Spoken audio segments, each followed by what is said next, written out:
Hello, hello, hello, hello. Hope everyone is doing well. I am here. Today is the day. It is a Monday, in fact. The great no, I was gonna say the greatest of all days. I don't know. Which day is the best? Probably not Monday, right? People would probably like unanimously vote that Monday is the worst, right? Like because it's the Mondays, back to work and all that. What day is the best day? I mean, surely it's like a Friday, right? Or a Saturday. It's got to be like the first day of your day off. I don't know. What are people's favorite days? Anyway, this is what I painted last stream. I don't know how I feel about it. Part of me likes it, but part of me doesn't. Scale's weird. I'm not quite sure what's going on. It's very dark. I don't know. I'm not sure I like it. But that's okay. Because I don't have... I don't have to like it. Because we're on to the next. Rylandir, hello! It has been a while. How have you been? Hope you have been well. Hope you had a Merry Christmas if you celebrate Christmas. And hopefully a soon-to-be Happy New Year. Or hope everyone's year was good. All the things I'm supposed to say to greet people when I haven't seen them until the end of the year. No, but I do hope you've been well. Pepperly, hello, a 7-stream watch streak. Dang, that's a lot of streams. Commissar Skull, did I say hello? I think I did. Doing well, thanks. Traveling out in a couple of days, visiting family. Okay, nice. I hope the travels go well. Safe travels. And are you traveling like a long distance, like getting on a plane, or is it more local, like car travel, like semi-short distance, or maybe long distance by car? I guess everybody does things differently. But yeah. Also, I'm gonna turn on captions. I don't know why. I just feel like, oh, I almost just turned on an ad. That would have been not good. I don't like ads. What's the thing?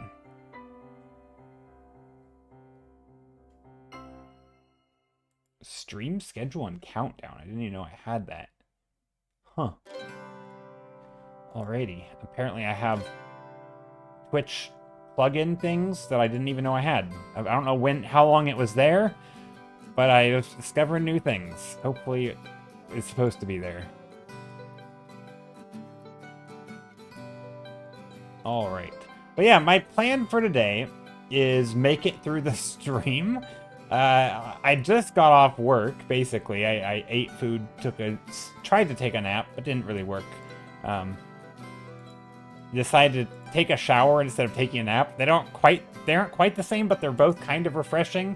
They don't have the same function, but they're similar in a way when it comes down to like getting ready for stream and feeling energized or something. I don't know. I feel like they're both useful. So I did that instead. But yeah, hope everyone's doing well. Let's see. I've lost my chat. Also, that's not supposed to be on.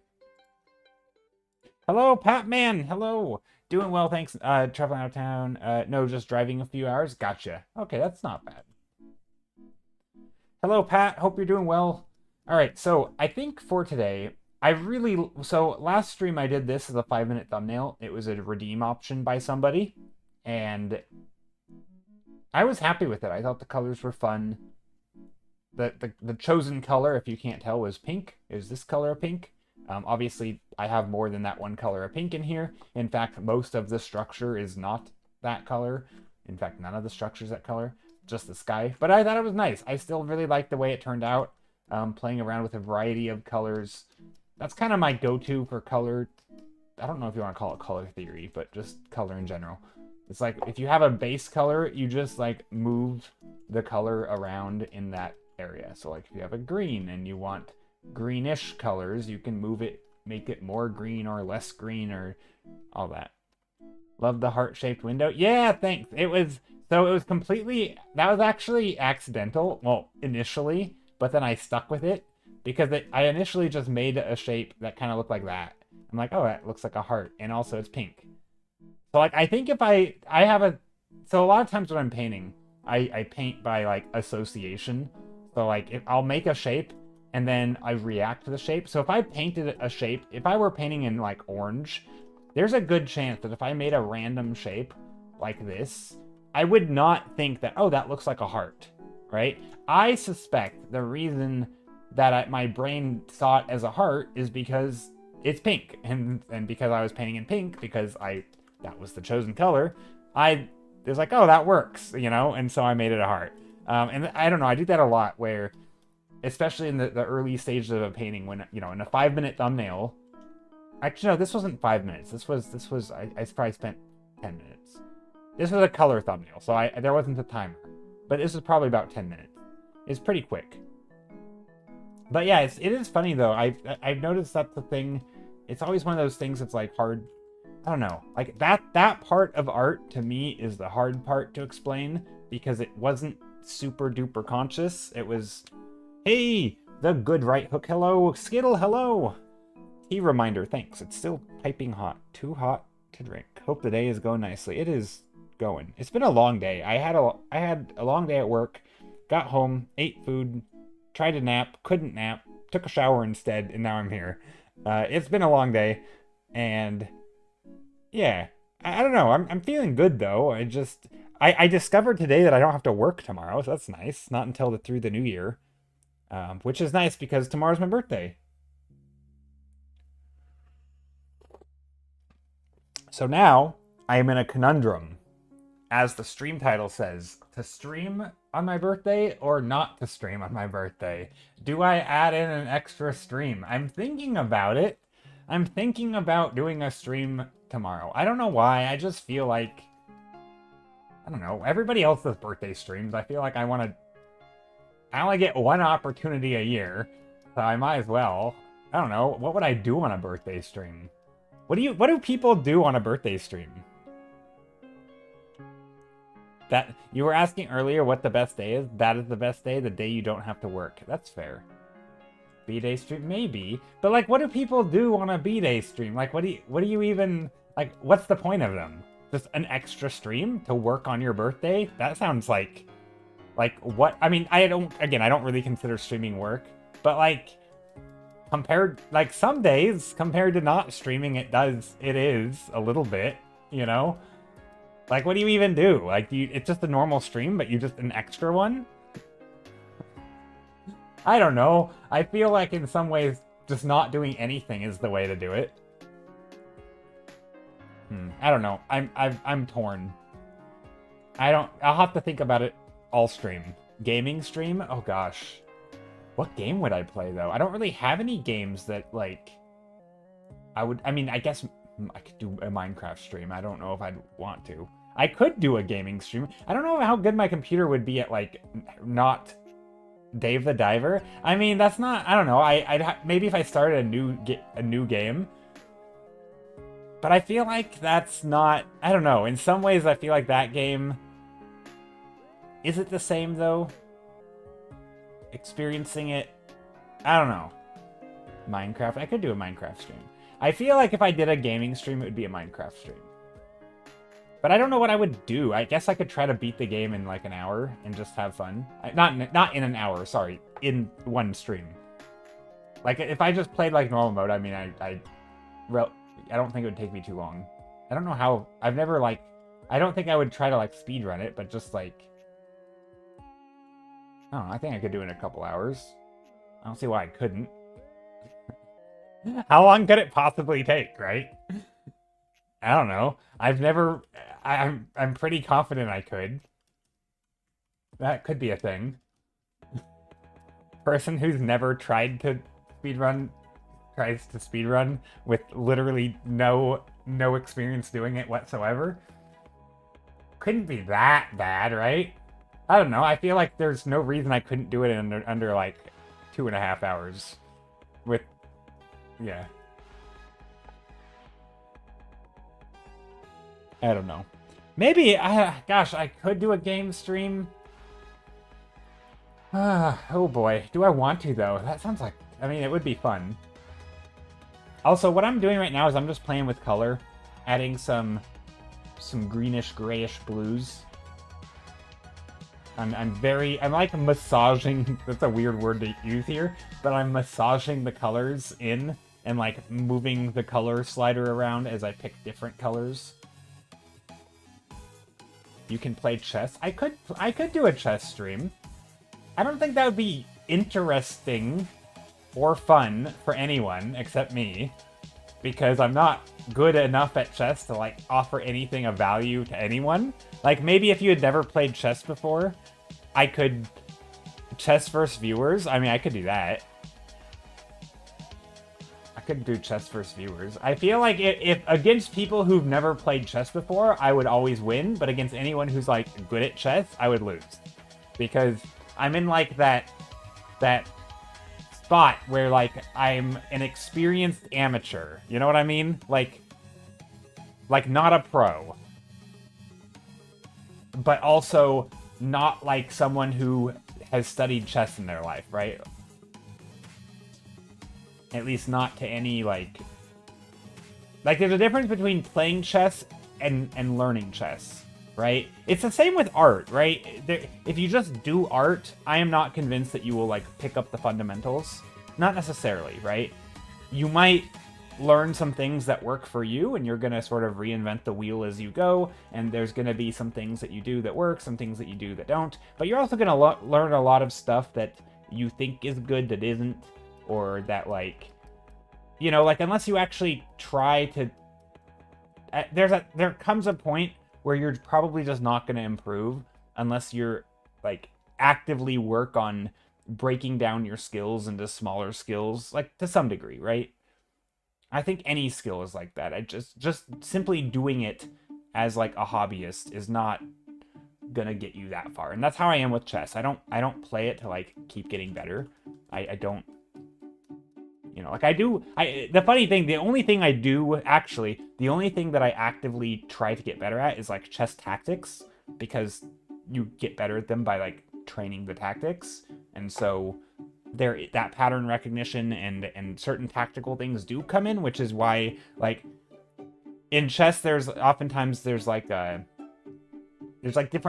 there's different like parts of the game. There's like the openings, there's tactics, and there's like strategy, which might be like the big picture stuff, right? Tactics are like the small things anyway, like seeing sequences of moves. I'm way better at tactics than I am any other aspect in chess, for me, because that's like the only thing I get real practice in. Everything else is just me playing games, and I'm not really getting practice with like strategic stuff when I play games, because I don't know if my strategy is good or not if I lose, because it's not necessarily because of that, right? Or if like, so it's, or like positional stuff, I should say. But anyway, so yeah, I don't really know what I would do in a chess stream. Like, I guess just play chess. I could play chess for viewers. I don't know. That's an option. Anyway, color-wise, because I'm just putting down color blobs right now. I want to paint with a bunch of grays today. Grays mixed with color equals colorful grays that look nice. It's like the secret sauce. If anyone is like, I'm not good at colors, how do I get better? And I feel like grays are the answer. Grays are the secret sauce to painting. You mix them, you mash them, you stick them in a stew. Is that the saying? That's basically what you do with colors. You start limited, maybe a cool color, maybe a warm color.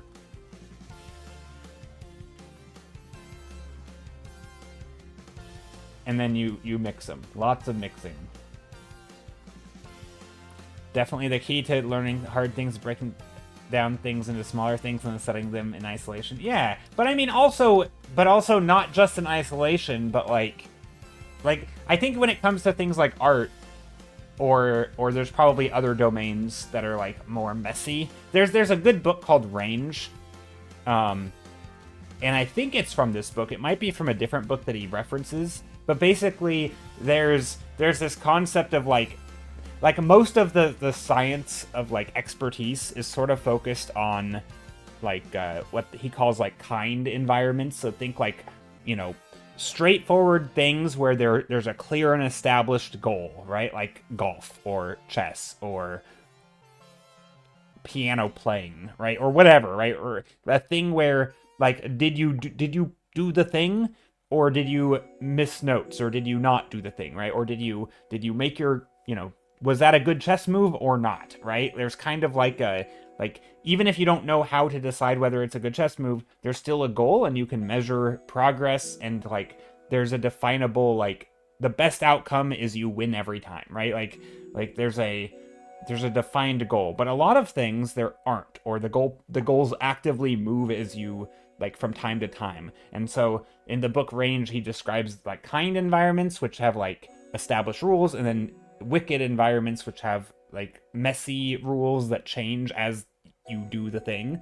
So like certain types of management or art is what I would include in there. He doesn't specifically say that, where like from painting to painting you might have different goals, or like there is the creative part of painting, not necessarily the execution, but like the idea forming and how you navigate things and make associations and connect dots that weren't connected before.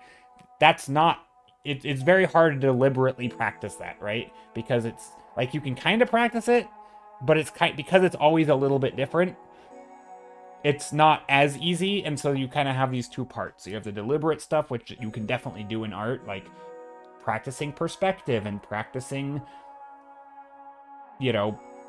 compositional things and story. Like there definitely are parts of it. But then there's also like the experiential part, where you have to go out and like find new data and gather references and look around and do some searching and think about them in sort of new ways. And I guess you can deliberately practice thinking abstractly, so maybe that's like how you would do it. But then you still have to like go out and do the thing, right? It's not just like, I don't know, I feel like it's a little different. Maybe it's not, but anyway,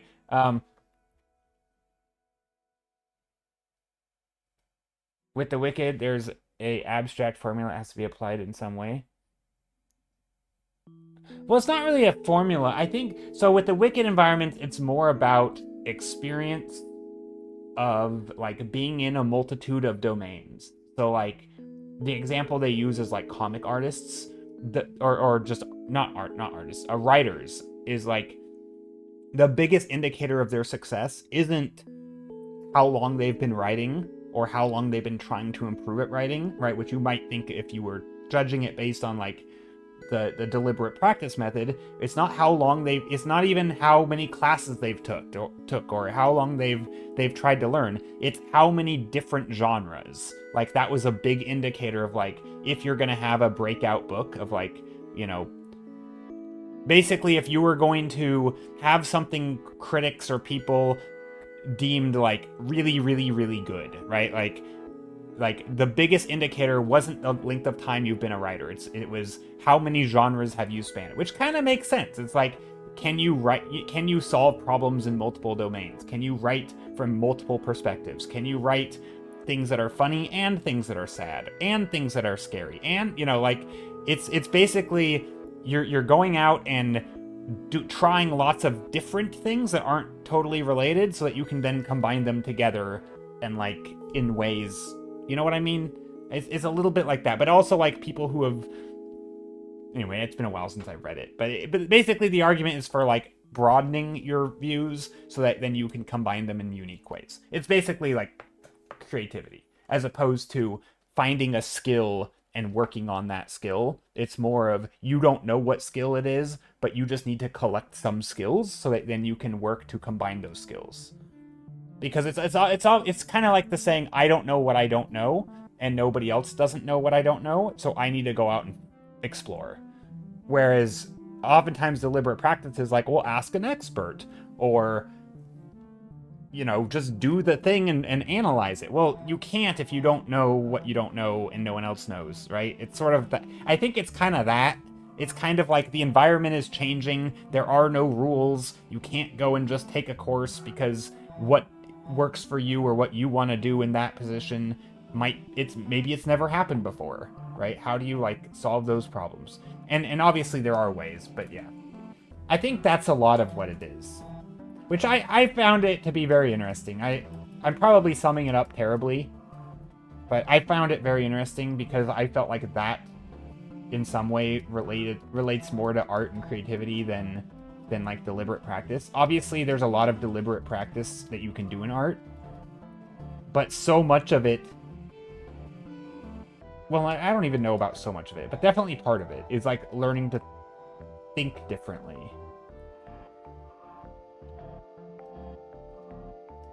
That isn't just by doing, because there's no guarantee, in my opinion, that if you do, I mean, I don't know, maybe you can deliberately practice that. It's probably just like a different way of thinking about the same thing. That's my hunch. But it's hard to, it's kind of a different framework for viewing the whole thing.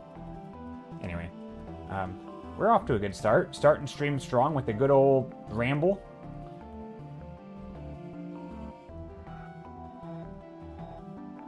Just moving colors around. I don't know. I think in art, because it's like the skills themselves aren't that hard. I feel like there's only so much deliberate practice. I mean, I don't know. Maybe I think maybe some people think of deliberate practice, and maybe I do too, a little bit like one-dimensionally. Because I think in art, there's a bunch of skills, right? You could say there's a million skills, but I'm just drawing some of them. You know, here's a row of 1, 2, 3, 4, 5, 6 skills, right? But like, it's not just practicing this skill and then just practicing this skill. It's also practicing this skill and this skill at the same time, and practicing this skill and this skill at the same time, and then eventually practicing this skill and this skill at the same time, and then you combine all three of them, and then you combine this one in, but also these two and that one, right? Like, different exercises in art are also going to be, I mean, this is still deliberate practice, right? But like, you know, a lot of art is just like doing little different exercises where it's like a photo study might be things where you're, you know, one of the skills you're doing is simplifying. Another one skill that you're doing is, you know, you're trying to color match or something. Another one is like learning perspective, and depending on what you study from, you might be doing this skill, that skill, and another skill, which might be, I don't know, like storytelling or style or something, right? Some other letter that I could just put in here.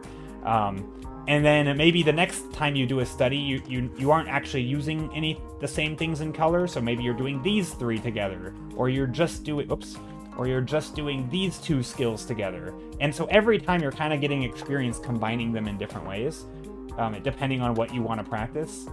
And I feel like art isn't, like, it's not really about like, oh, I just got to practice perspective in isolation. To me, that's not that hard. Like, I think if you just practice one thing at a time, you're gonna feel like you've hit your limit on each of them pretty quickly. Like, I don't think they're that difficult. The problem is there's just so many of them, and once you start trying to combine them all with each other in different ways, you start getting, you know, a lot of different permutations of like ways they interact with each other. Like, perspective affects storytelling, and then understanding how perspective affects storytelling. And then color affects storytelling, and understanding how color also, but it also affects perspective, right? It affects depth. So if you want something to look far away, fiddling with the color can do that. But so does perspective, and like all these parts interacting. I don't know. That to me is the hard part about art, or at least one of the hard parts.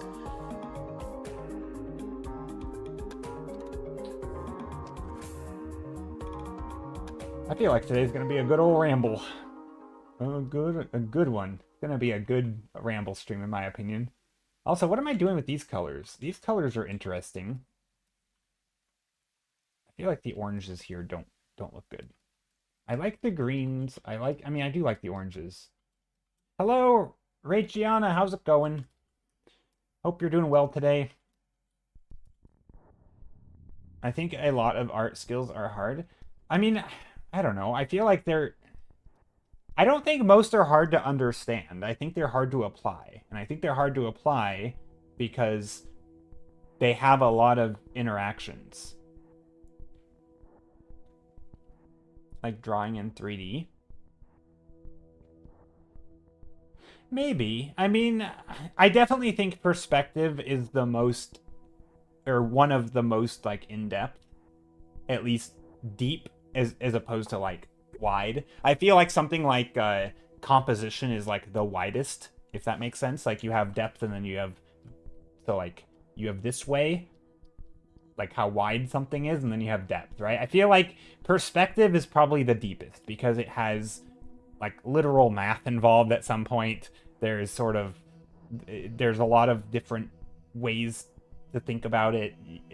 There's sort of like not a distortion field, that's not a term. There's like a lens, and then the lens can have different shapes, and like you can get pretty complex in how you want to set up it also, but there's still quite a bit of depth to perspective because there's also things like perspective also affects other things, like we were talking about with composition and storytelling, and like how you set up the camera matters for those things. I feel like perspective's probably but I think also drawing in 3D doesn't have to be super complicated, right? You can have like an isometric view where once you've established the thing, it's not that hard. Like, I think I could teach most people to draw a box. I don't know if I did this. If these lines are parallel, I don't know if they're actually parallel.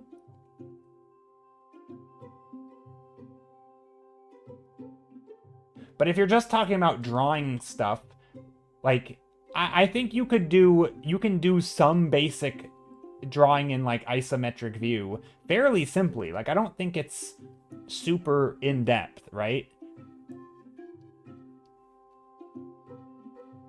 Can you rotate like this in isometric? I actually don't know. I think you can. Maybe. I don't know if I'm even doing it right, so maybe me saying it's not that hard. I mean, I feel like this is not something... I think once you start getting perspective... I don't know. I still think perspective is not... I mean, I've realized some of it, especially once you start making things converge and trying to figure out where, it does get more complicated, right? But I still think... I think it's pretty easy to understand. It does become hard to do because you are juggling like lots of lines and stuff, and I don't know. I do think perspective can be quite difficult. I mean, I think it's probably one of the most difficult ones.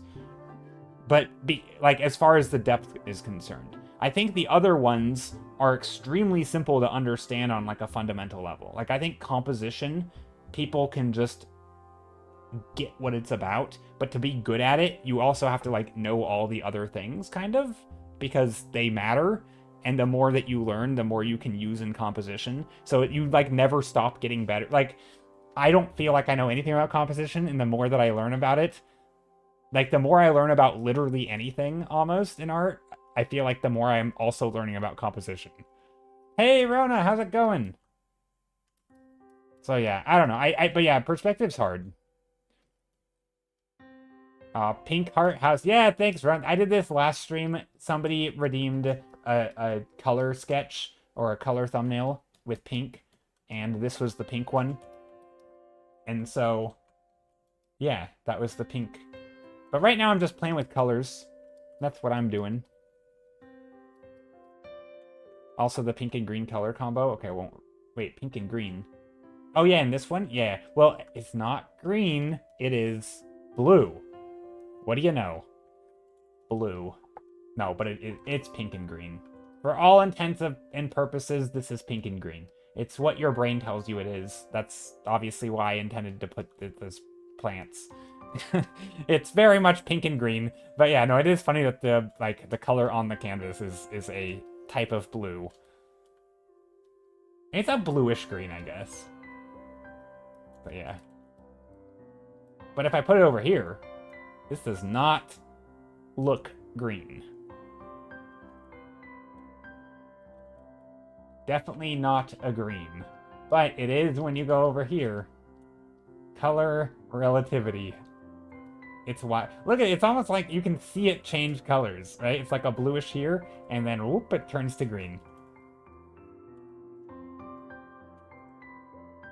Like magenta, yeah. Oh, not just that one? Gotcha. Yeah, I'm just playing with colors today, or not just, but I am playing with colors right now as we're rambling about art stuff. The usual, but I hope you're doing well, Rona. Mean Machine Rex, you like magenta. Magenta is a good color. I think all the colors are good. I don't know. That's one thing that I've, like, I don't, actually, what is magenta? Hold on, maybe I say I like magenta. I don't even know if I know what magenta is. I think I've gone over this before. Is magenta like a reddish pink? Is that what magenta is? I don't know colors by their, like, normal name. Their normal names that people use, like, if you're decorating, like, an interior, and people are like, or like, fashion, we're like, oh, that's a magenta shirt. I'm like, okay, that's magenta? Okay. I wasn't too far off. I'd like to think I kind of know, but also I'm pretty sure, compared to some people, I don't know crap about color when it comes to the names. Most of the time when I talk about color, I'm like, oh, it's a grayish, pinkish, reddish color, right? This is grayish, pinkish, reddish. And this is a slightly more red, grayish, pinkish color with the same value. And this is slightly more bright, grayish, pinkish, reddish. Like, that's how I talk about color. It's more like, and sometimes it's in context of like relevant mauve. Is that mauve? It might be a mauve. What are we rambling about? Oh, let's see. What did we start with rambling about? I don't remember anymore. But we were rambling about practicing art a little bit, and like the how I think, in my hot take, deliberate practice isn't like the only way, like, or the only, like, I think it's the thing people talk about all the time when they're talking about practicing, and it goes for sort of any domain. Like, deliberate practice is sort of the gold standard of like getting better at a skill. But then there's also, like, for more like creative things, sort of this just like having lots of different unrelated experiences that connect to like pull from and like piece them together. And like, it's, you know, it's like being sort of a jack of all trades, and then you have the skills to like solve problems you weren't able to solve before. So it's not always about like deliberately practicing because you couldn't really you didn't even know that problem existed when you were practicing. So it's like practicing for an unknown problem, right? And I think there's a lot of that in art too. That's what I was rambling about. Sort of, and to use the terms I was using earlier, like the difference between like what some people call like a wicked environment and a kind environment. But yeah, I don't know how much that relates to anyone or how much anyone cares, but I think it's interesting. Do you ever get bored by all the routines, like background, sketch, color? What do you mean by that? I mean, I don't know if I don't know. I kind of just do it all at once. Like, I don't do a sketch first and then put color and then like paint a background, or like I don't really have a routine like that. I mean, I think the most routine, I mean, I definitely have ways that I like to work. I mean, and like today, I'm kind of doing it a different way, right? I'm sort of just plopping color down. I'm literally just making color swatches and just like abstract stuff. And then I will paint stuff into them. But I think the most routine part of art is like just the fundamentals. Like, do I ever get tired of thinking about perspective and values and composition? Like, not really, because to me those are just like the things that's like the language that I use to talk about a thing, right? It's like, if I'm not a cook, but if I were good at cooking, it would probably be like, you know, do you get tired of trying to taste for salt and sweet and other flavor? You know, like at some point those are just like the building blocks of the thing that you're judging your recipe by. I don't always follow the same recipe, if that's what you're saying. When some pros get good, everything begins to feel mechanical. Yeah, I mean, I think if you're doing like I mean, I think I've heard people talk about some like design that way, or like concept art that way, where there's sort of, it's not it doesn't feel artistic because they're just problem solving a thing and they're not really trying to put themselves in it. They're just trying to like make production art. And I can kind of get that. I understand that point of view.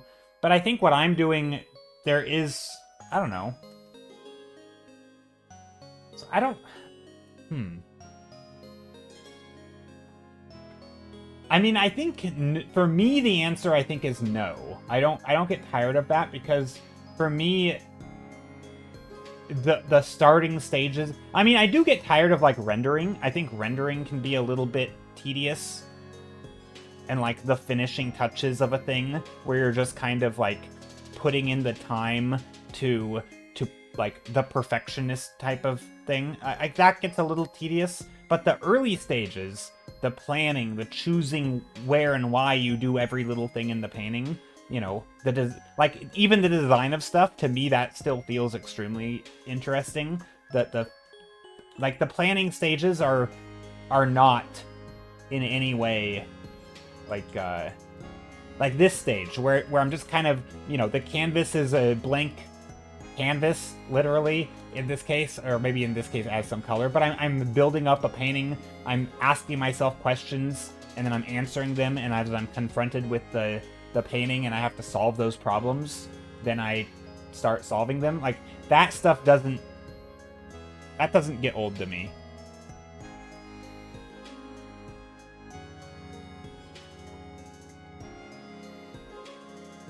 I'm gonna make a blue sky.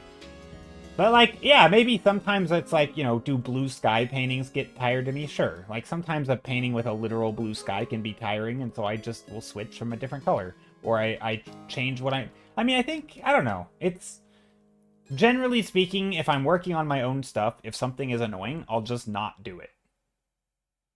You know what I mean? Unless I'm specifically trying to improve on something, and I have to, like, force myself to do it. But, like, I don't know. I mean, I always just find that writing is the easiest analogy, even though I'm not a writer. But, like, you know, if you don't like something, don't write about it. Like, you know, do you ever get tired of writing the same thing or tired of going through the process? I mean, not really. I think for me, the process is that is the reason that I like it. It's the problem solving. It's not mechanical, right? I think anyone who says that it gets mechanical, that feels like you're no longer problem solving. Right? I mean, again, maybe you are hired by different clients to basically solve the same problems you've solved a million times. And so maybe it is mechanical at some point. But I think most of the time, especially if you're doing your own work, you can always find something that you've never done, right? There's always going to be a subject matter, a way of communicating it. Yeah, also, what am I doing here? I don't know. I'm just moving shapes and color as I ramble. Why is this blue? What's happening? Do I have Control B on? Oh, I did. I don't know what Control B does. All I know is it makes things blue.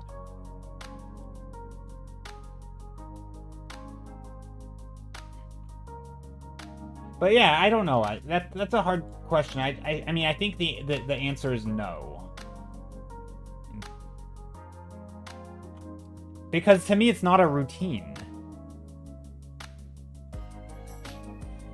Like, I guess for me, I'm trying to put this into words because I feel like I'm saying the same thing, but not actually explaining what I mean by it, and so it's probably not coming through. Like, I think for the vast majority of artists, the process of, like, let's say you have again, I'm going to use story, but you can think of it as like a painting or an idea, right? You have a story you want to write or tell, right? Maybe it's a purely visual story, whatever, right? Maybe it's a story of, like, I don't know, something that happens in space, you know, or whatever, it doesn't matter. But then as you start to, like, build on it, that is the part that's fun. It's the building on it. It's saying, okay, Like, how does my character solve a problem, or how does my painting solve a problem, or like or how do I set up my painting to explain to the viewer in not the most direct way that what's happening, right? It's like there's a problem that has to be solved. It's not just let me put what I'm thinking on the page, right? It's not this, like, at least for me, it's not I have an idea in my head and I want it on the page. No, there's different ways to go about it that do different things for different reasons, and you can't possibly have thought them all up. It's very much like a designer doesn't know the if you're an architect, you don't know the schematics for the thing you're designing before you design it. Like, you first have to design it. You don't just, like, it's in my head, now I gotta put it on the page, right? It's not like you're just going through the motions of putting it on the paper. I mean, maybe sometimes you are, but a lot of times it's still, you gotta work out the kinks, right? It's the working out the kinks that gets you to the end, and that's the fun part. And so I don't think that's ever gonna be repetitive, because it's like, I don't know, to me it's like asking a scientist if in some ways, like, do you ever get tired of the process?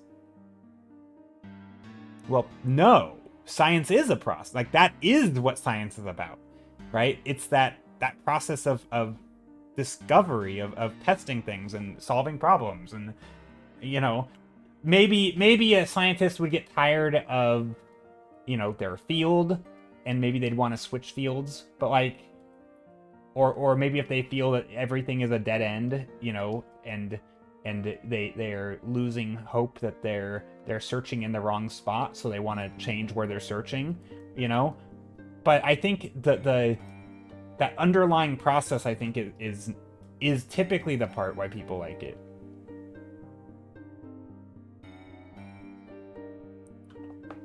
I think some writers can lose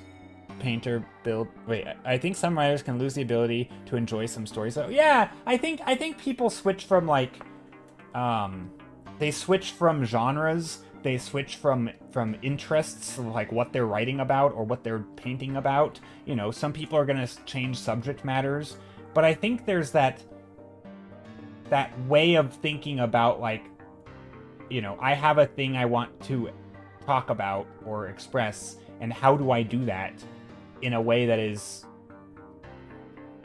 adds to the conversation. I don't know. I think there's I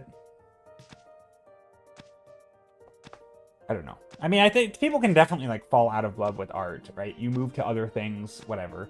But I don't think it's necessarily because they've... Yeah, I don't know.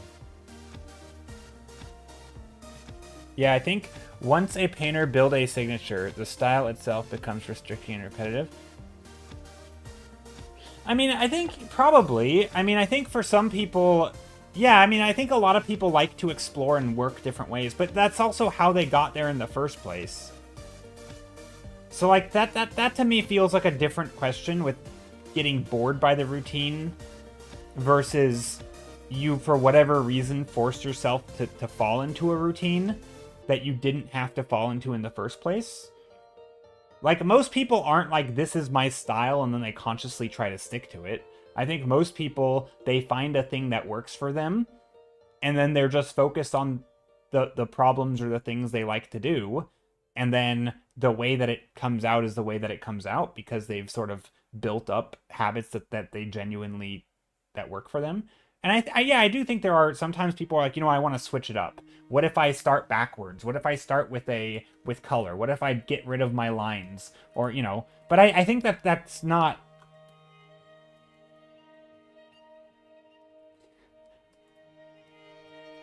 Like, I don't know if that's quite the same thing, though. Because I do think artists definitely get tired of working with certain tools, and they get a little bit, like, maybe they feel like they aren't allowing themselves to explore as much, so they take a break from one medium and work with another. Like, I think people do that all the time, right? They try writing different things, or they try painting different, they try painting or drawing with charcoal, or going to pen work or ink work, or, taking a break from digital altogether. you know, trying their hand at more like buildery things, you know, like the like you know, collaging or whatever. Like I think that's also typically how artists get to where they are, especially if like pro artists. Typically they've gone through that anyway, right? Like that's how they got to where they were in the first places, through a lot of trial and error and experimentation and figuring out what works and what doesn't. Like that's how they built their skills in the first place. And I think most people don't ever get rid of that. Like I think most artists are, there's always going to be that thing that they love about art, right? That sort of playing around. I mean, again, I think everybody's going to love something different, but I suspect that most people have something they really liked about art. Most of the time it relates to the process, and I don't know where I'm going with this. It's an interesting question, though. I think the valley of suck is the hard part, boring, repetitive, and less rewarding part, when the practice and the research or work is harder than it is easy. For me, it's building the skills that are not second nature yet. The craft becomes joyful and fresh when the skills that are innate. Yeah, I mean, that's how it is for me. Like, the better I get, the more fun it is, right? I don't think it's less fun, because you're more comfortable with your tools. You have more options the better you get. You don't have less, right? You can always go back to something that you are also bad at, but you are also just better at the things, and the skills or the tools that you're better at with, right? Tools like perspective and stuff, right? You don't have to use them every time, right? It's a choice. So yeah, I kind of agree with Raychiana. Like, I feel like it's the opposite for me, but also I may not be at the top tier echelon of artists who have worked at, you know, their entire life and doing one thing, you know. And but again, I think getting stuck in like a career is different than like you know, you always hear that, like, for some people art can become, like, you know, once it becomes like a job, it can kind of suck the joy out of it, maybe. Like, I think that happens, right? But I don't think that's an inevitability. I feel like in some way that's, you know, people allowing it to happen, or getting sucked into a system that allows it to happen, right? Where it's just like kind of an unfortunate thing that happened to them because they had to make a living and art was the way they did it, and so you get stuck in a routine. I mean, you know, that makes me think of like an actor who gets typecasted or something, you know? It's like, do you like acting any less? Probably not, but they may not like what they're doing currently. You know, maybe they feel like they're being limited, or they have to keep doing something, and that's the only way people will respect them, is if they keep doing the same type of stuff they've been doing. Like, that's not, to me, like a fact of acting, right? Like, it doesn't have to happen. It happens for a variety of reasons, and we could get into those, but like, the reasons people get tired of the thing, to me, probably isn't, like, it doesn't have to happen. It feels like it's a, yeah, I don't know if that makes sense. Am I rambling? Does that make sense?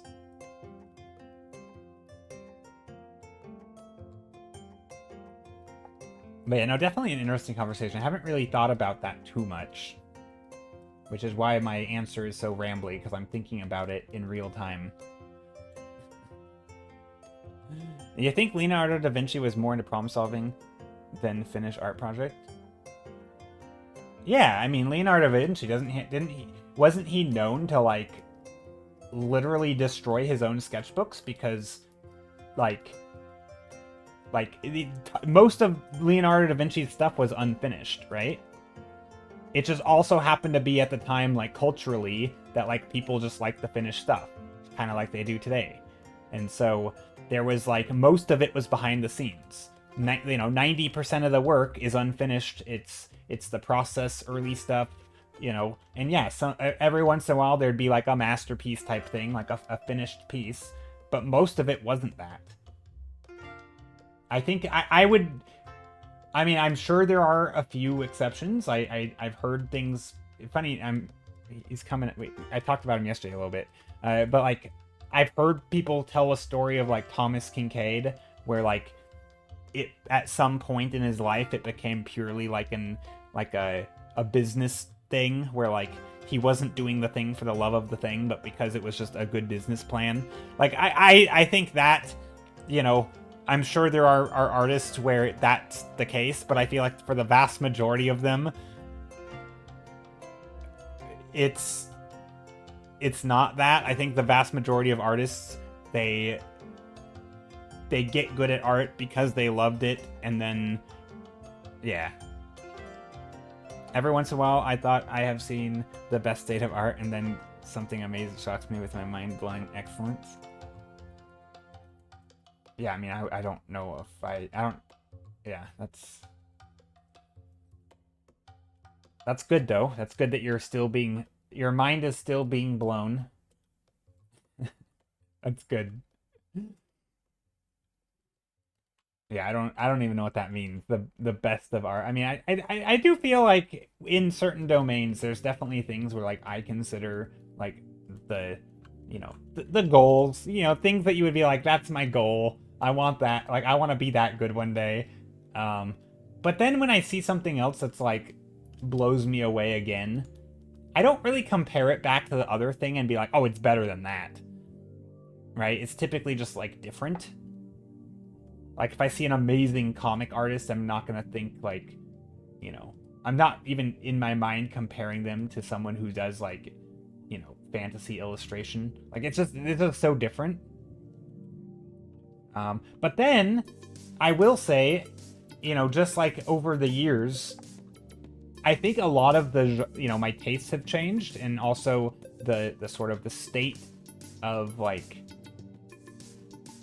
digital painting in general, but really just probably painting overall, like has leveled up. So like if you look at, like if I look at my favorite artists who were also professional, they were like the top of their game, say 20 years ago, like, you know, some of the best artists at the time, you know, getting hired, let's say for Magic the Gathering, if you look at their art, the entire scene has leveled up, right? It's just the entire state of like the peak fantasy art. I mean, there's still like the old, you know, the people that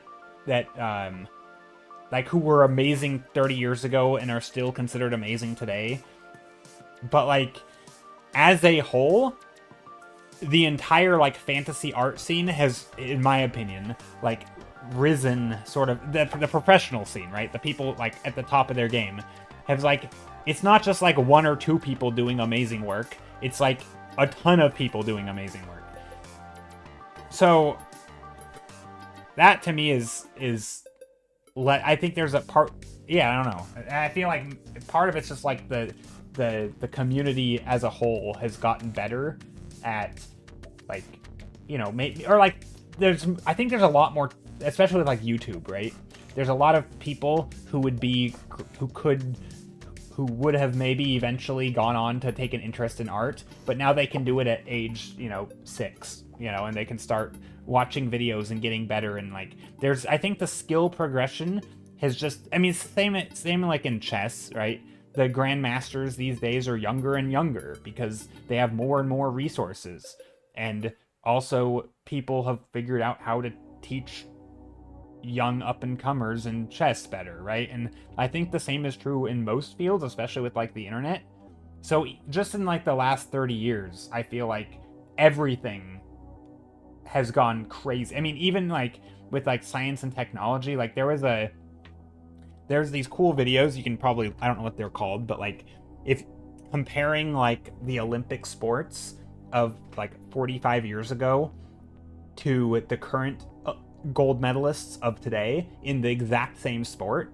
So like if you compare the swimming times from then to today, or if you compare the running times, or if you compare you know what they're doing on the gymnastics floor, like it's just out of control. Like it's night and day. Like, you know, back in the, you know, like 50 years ago, I mean, a lot of it's technology, some of it's rule changes. You know, there's various reasons for each sport. They're not all the same, but like on the whole, every single one of those fields has risen. Like people have just accelerated in like their methods, their how they practice, what they're doing. I mean, sports science is out of control. But again, same is true, I think, for artists, like how people practice, what people know about practice. I mean, heck, I was just rambling about deliberate practice, and the first research about this, or when the term was coined, was like in the 80s. So again, like 45 years ago, right? Like we didn't even know how to get, like, obviously people got good at stuff, right? We had master painters and people got extremely good at a lot of things, but a lot of like a sort of like just doing it because that's the way it's been done versus really understanding it on a scientific level and like how does these things work. Like now we have science to support a lot of that. So I feel like, yeah, people have absolutely just gotten better, I think, across the board, in my opinion. One Wing Talk, hello.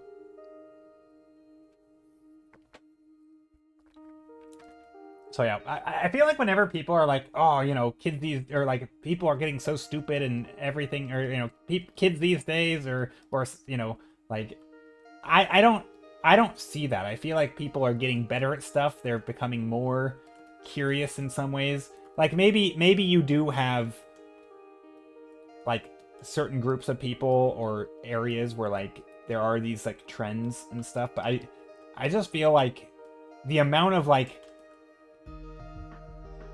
essentially children who are becoming experts in various fields is wild. Especially if you watch, I mean, even on Twitch, right? Just watching like people play video games, like the ability to learn a thing and excel at it on like a competitive level or on some like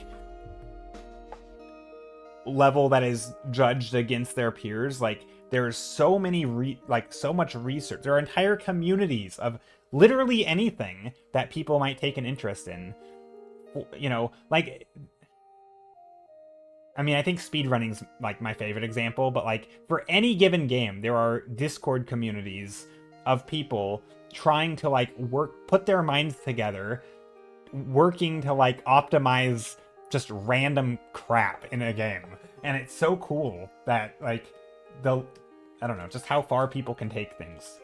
So yeah, I don't know. I'm always blown away by collective humanity and like how they can put their heads together and do things.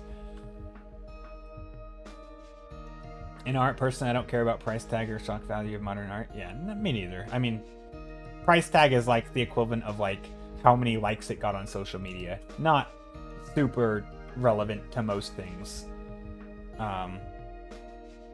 You get amazed by some artists today that still produce masterpieces even better than masterpieces in the museums. Yeah, I mean, I think there's more people today, by far, producing like high caliber work. I mean, it's still amazing when you look back and like, you know, people who, you know, the camera was hardly even a thing, and then you have people who were, you know, like before the camera was a thing, like painting extremely realistic. Like that's impressive. But if you're just judging like a painting from back then with a painting from today, there's countless people who are doing oil paintings that are like on the same level. I don't think this idea of like, oh, the modern masters, you know, the masters of ye old time were way better than they are today. I don't think so at all. I think that's completely false.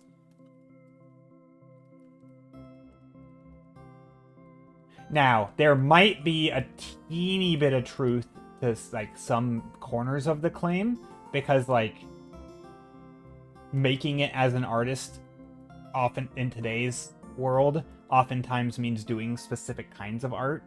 And so like you probably don't see a lot of like grand oil paintings of dramatic scenes, right? Like that's not gonna be the thing.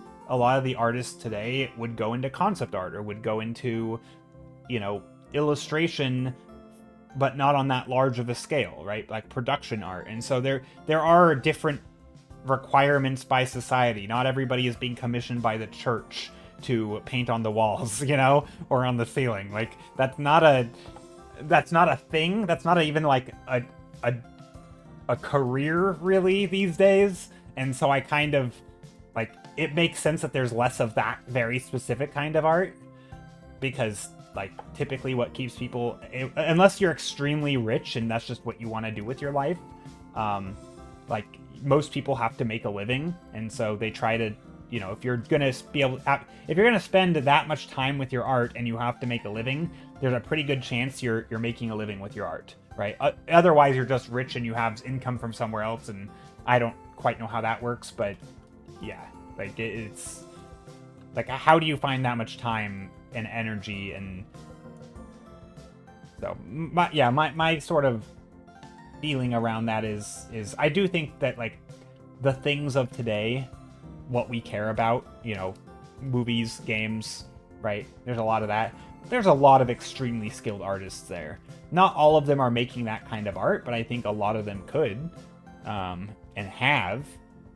I mean, I think, yeah.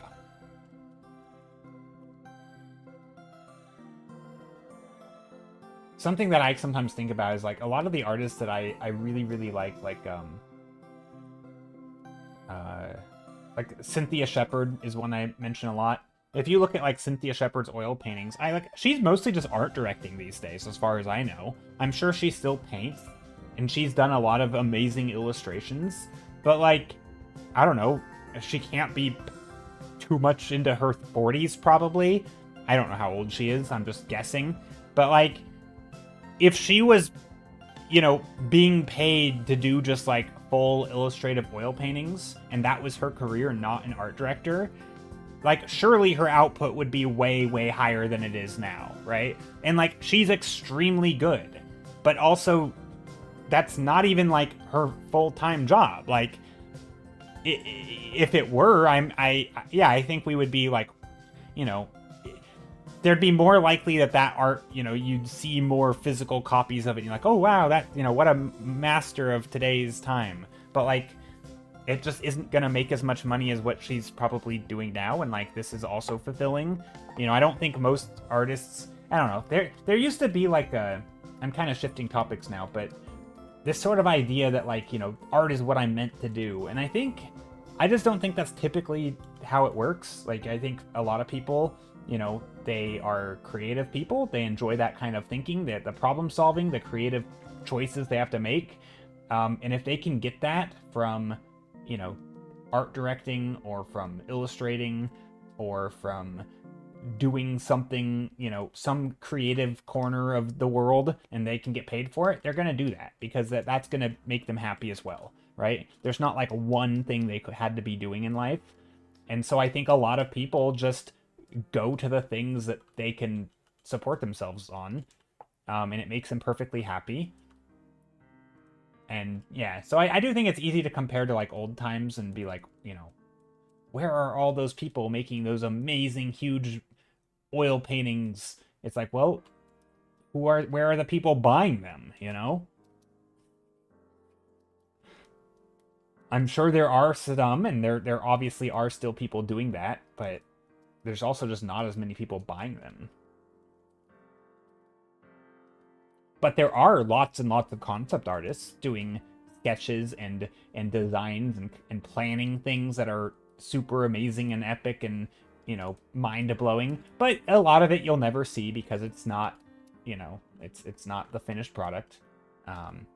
Also, you have teams of people working on things like, I mean, let's be real. Anybody who saw like Avatar, Blue People Avatar, if you showed that to someone in like the 1400s, they would literally explode. Like their minds would not be able to comprehend what they are seeing, right?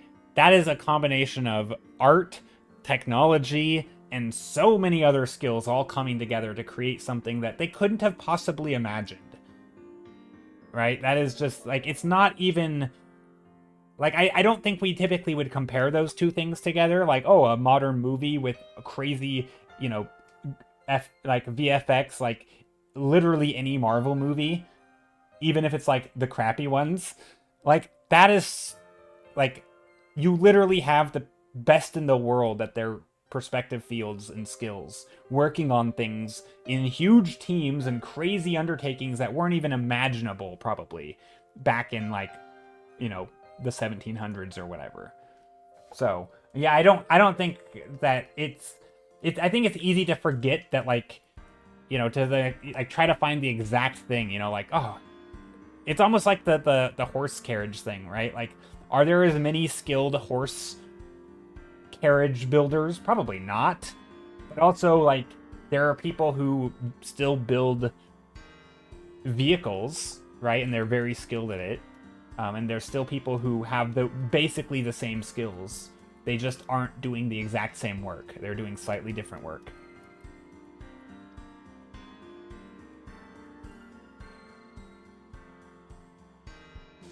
That's my thoughts on that. I guess I have a pretty optimistic view on that kind of thing. Where, like, I think humanity collectively is still making some pretty awesome stuff. I do think it is a shame, though, when you see certain industries sort of start to crumble or fall. Hey, we're getting a raid! We're getting a raid by Casey Snow, the one and only. Welcome, raiders! Hello, hello! It's a snowstorm. It is a snowstorm. Casey, how are you? Is it snowy outside? Nope. Maybe a little frosty. How's it going, Casey? How are you? How is your Christmas and all that? I am forever. Hello, paleontologist. Welcome in. Adder, Yatek, Dandelining. I like that name, Dandelining. It's like a verb.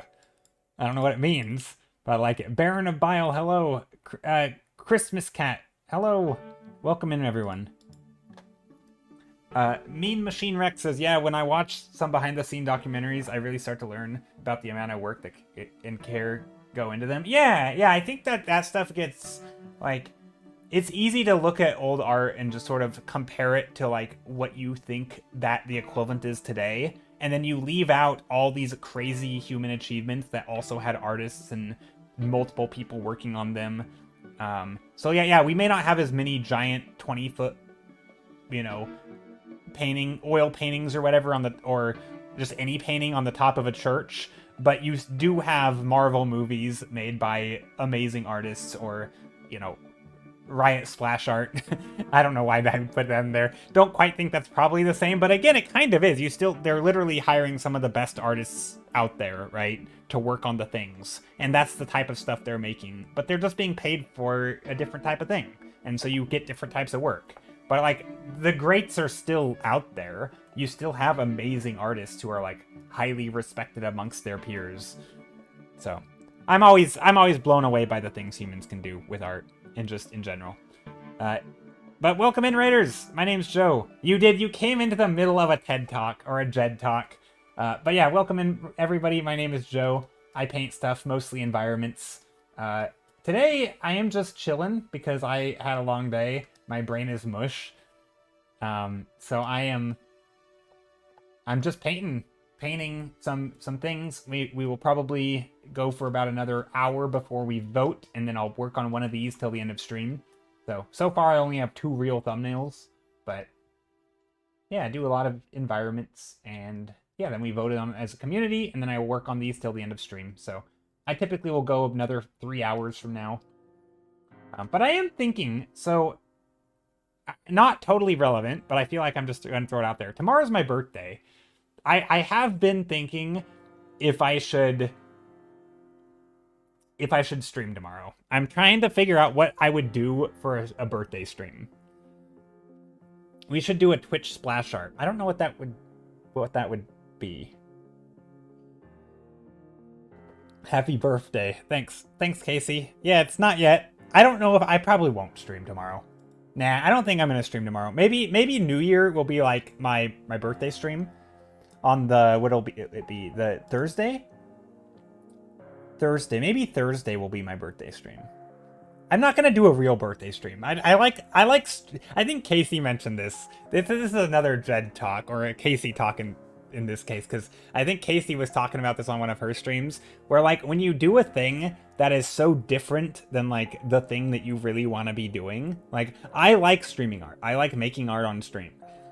Doing something like a game stream, that at some point it feels like why am I even doing this? Like, is this what I want to be doing? And not really. Like I want to do art on stream. It still, it feels weird. Like, I'm sure I would have fun, but I'm not convinced it's what I want to do, you know? Like, I do think I could have fun doing it, but I don't know. I haven't decided. Take the break you deserve. You know what, Laura? You might be right. I don't know about deserving it, because I'm kind of a lazy person. But I might take the break, whether or not I deserve it. I'll just take a break. I don't know. That might be the thing. But yeah, thanks, Mean Machine Rex. I appreciate it. Congratulations on another cycle. Yeah, I've survived another year. Adder Twist. I've done it. Not yet. I shouldn't speak too soon.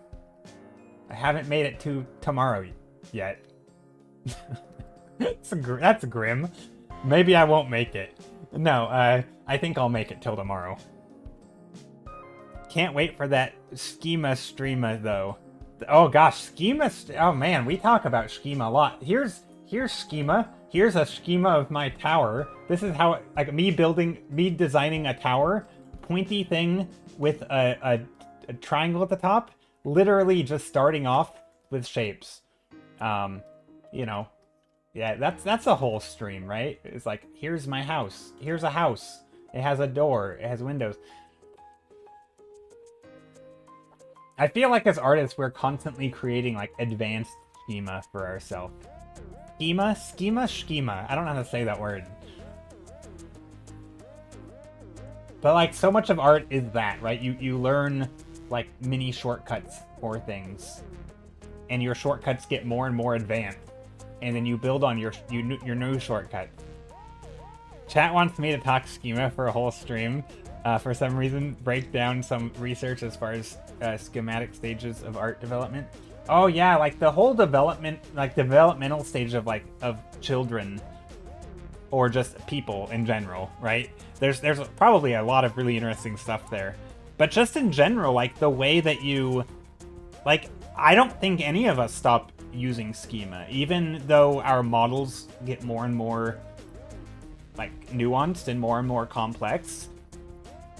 Especially with starting, right? I mean, we literally teach people to start black and white, start with graphical two-dimensional shapes, right? You start like, or maybe with 3 values so that I can not make a complete fool of myself, you know, but like starting something like this is a method. I mean, maybe it's not a schema, but so schema is typically like your simple representation of a thing that isn't necessarily accurate of how the thing actually looks. So like an eye would look like this, or a tree might look like this, or like this, right? These things are not how trees and actually look, right? A sun doesn't actually look like this. This is like a graphical representation of it.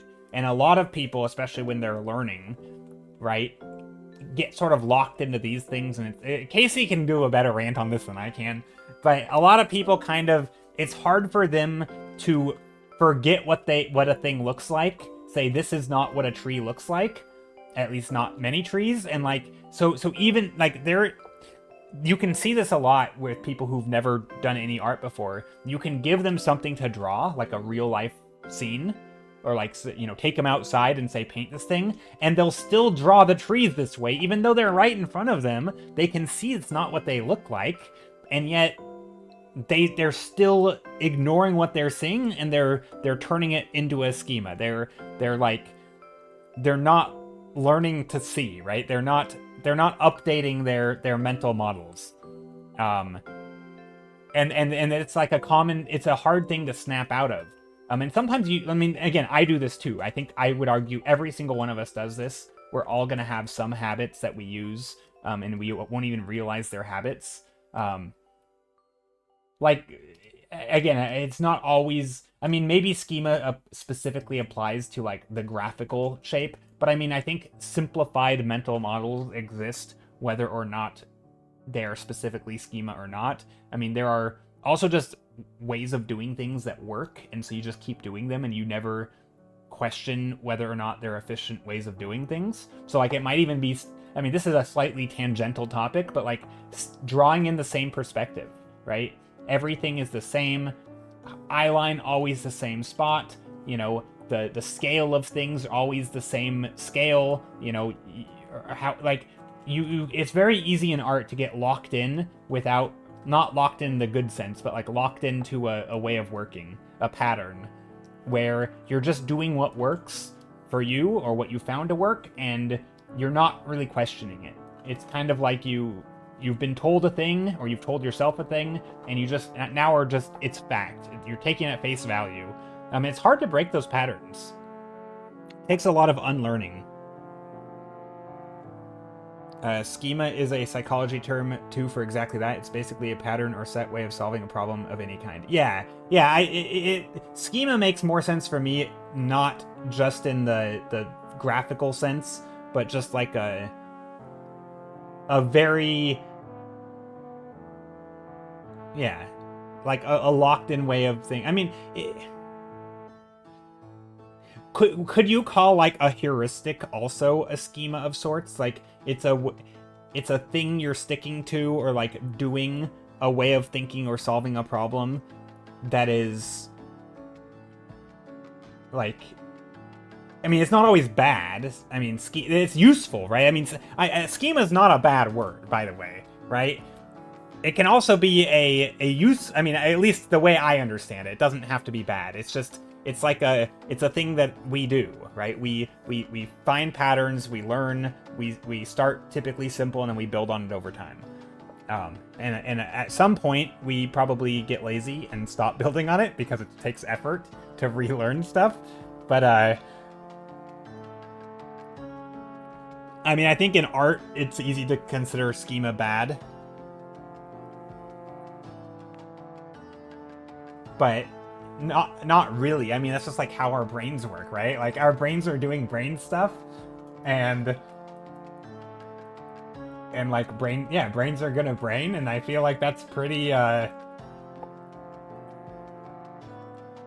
don't know. It definitely is a challenge, right? In some cases, you are fighting your own brain to like have to unlearn stuff and relearn things, but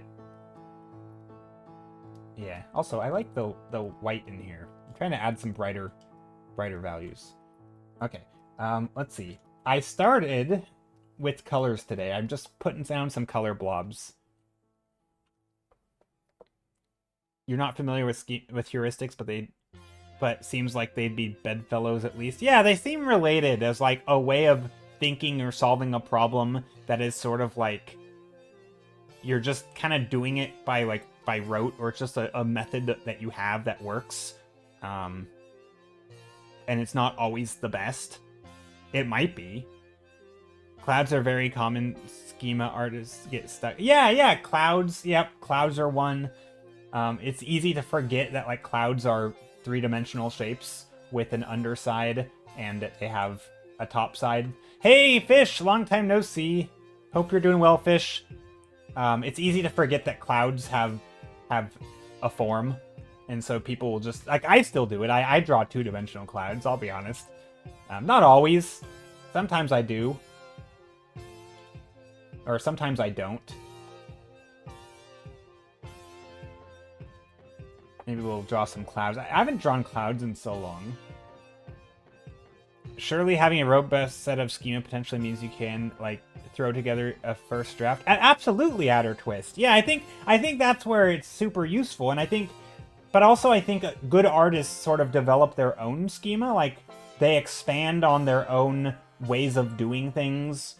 I mean, in some ways, I think that there's probably loosely... I mean, maybe I'm stretching here, but I would highly suspect artists who have really, like, styles that you recognize, right? Where, like, you can pick their art out of a lineup. They probably have, like... A lot of that, I think, is just their schema. They've built up over time a way of doing things, or a way of understanding things that work for them, that they like.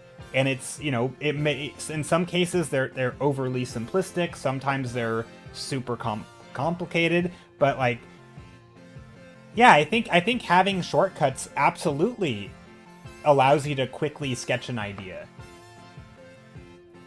Yeah, no, I think you're completely on point with that. Which is why I think it's important to point out that I don't think those patterns and having schema is a bad thing.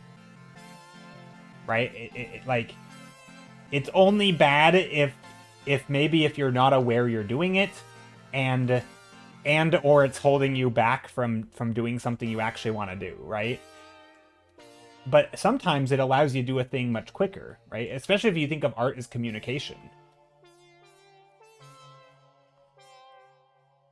Where you have something that you want to paint or communicate, and you can just do it. You don't have to think overly hard about, like, you know, what shape is a human head or something. You know, you're like, okay, I'm just gonna fall back on my construction methods, you know? Like, oh, you're just gonna go into a Loomis method, and I don't know why I'm drawing on white on a, you know, like a Loomis method. I don't know how to draw the Loomis method, but, you know, something like this, where you're like, okay, here's a head. Like, that's maybe that's not what Casey would call a schema, but it's still some sort of construction where you're just kind of going through the motions of doing a thing that gives you a result that you that's consistent, and then from there you can start building on it.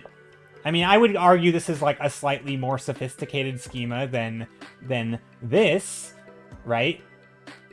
You know, definitely more sophisticated. But, you know, it's not perfect. Like, this one at least allows you to build onto it, right? And edit things and change things. And this one doesn't, at least not, you know, you probably could, right? But it's harder. And I think some are just not quite fully formed. But yeah, I think there's, I don't know, that's how I think about it anyway.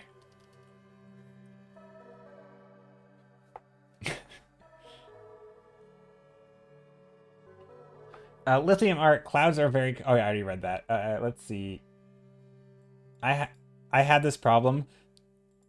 Saw a cloud tutorial with perspective grid and opened something in my brain. Yeah, I think that is definitely a big... I was gonna say a big brain moment. But no, it definitely is like a thing that opens something in your brain when you see clouds being painted with it as basically as cubes. Or like you see the underside of a cloud.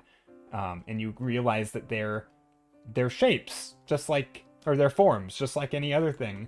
And there's you know, oftentimes there's a shadow side, which is the underside, and then you sometimes will have the white poofy side, which is on top. And I realize I'm not drawing these really well, but, you know, you might have the darker side underneath, and then you have the big poofy side on top.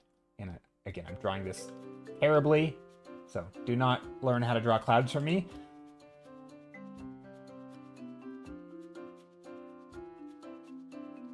But yeah, they have form and all that good stuff.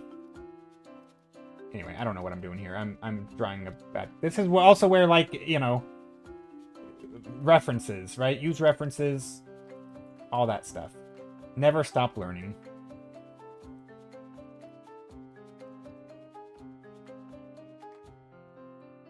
I don't know what I'm painting here. That was gonna be clouds. That was the worst clouds from memory I've ever painted. I'm not even sure what I'm painting right now.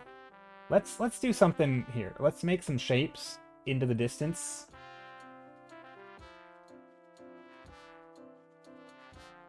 Kind of like a perspective grid. I'm gonna slap in some bluish color. Also, my chat stopped scrolling. Whoops. You're musing because a lot of this is unfamiliar to me language-wise. Yeah. I think no. I mean, I'm kind of doing the same. I haven't talked about this as much as Casey Snow, but it's definitely a very interesting topic. Been a while, been catching your YouTube videos now and then in the background. Aw, Vish, that makes me happy. But yeah, it has been a while, and I hope you've been doing well. I kind of... Yeah, by the way, I do have VODs on YouTube, if anybody ever wants to catch an old stream. don't really recommend it. Most streams are just rambles, and most of the time I end up repeating myself because that's what we streamers do. You don't hear the term used often in art circles unless someone has an art education background. It's more used as a child development psychology term. Yeah, I don't know. I don't think I ever heard the term schema before UKC, but like the concept, especially like mental model was a concept, and the understanding of like how you build on top, you start with like foundational knowledge. Well, typically you start with non-foundational, right? You just start with like a model that sucks. So this is actually another thing I used to ramble about this a lot. Now that I'm thinking about old videos, there were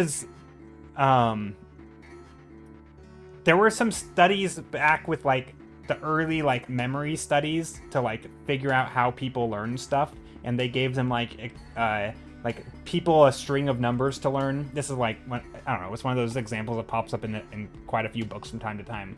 But one of the things they learned was like when you don't know how to do a thing, you kind of just guess. And like my takeaway from a lot of this was like a lot of times when you don't know how to do something, you don't have a good way of doing it, right? There is no, like, you're just kind of making it up, and sometimes it's okay, sometimes it's terrible, most of the time it sucks. Like if you don't know how to play soccer and all you're given is the rules, every beginner is gonna have a different idea of what they should do, right?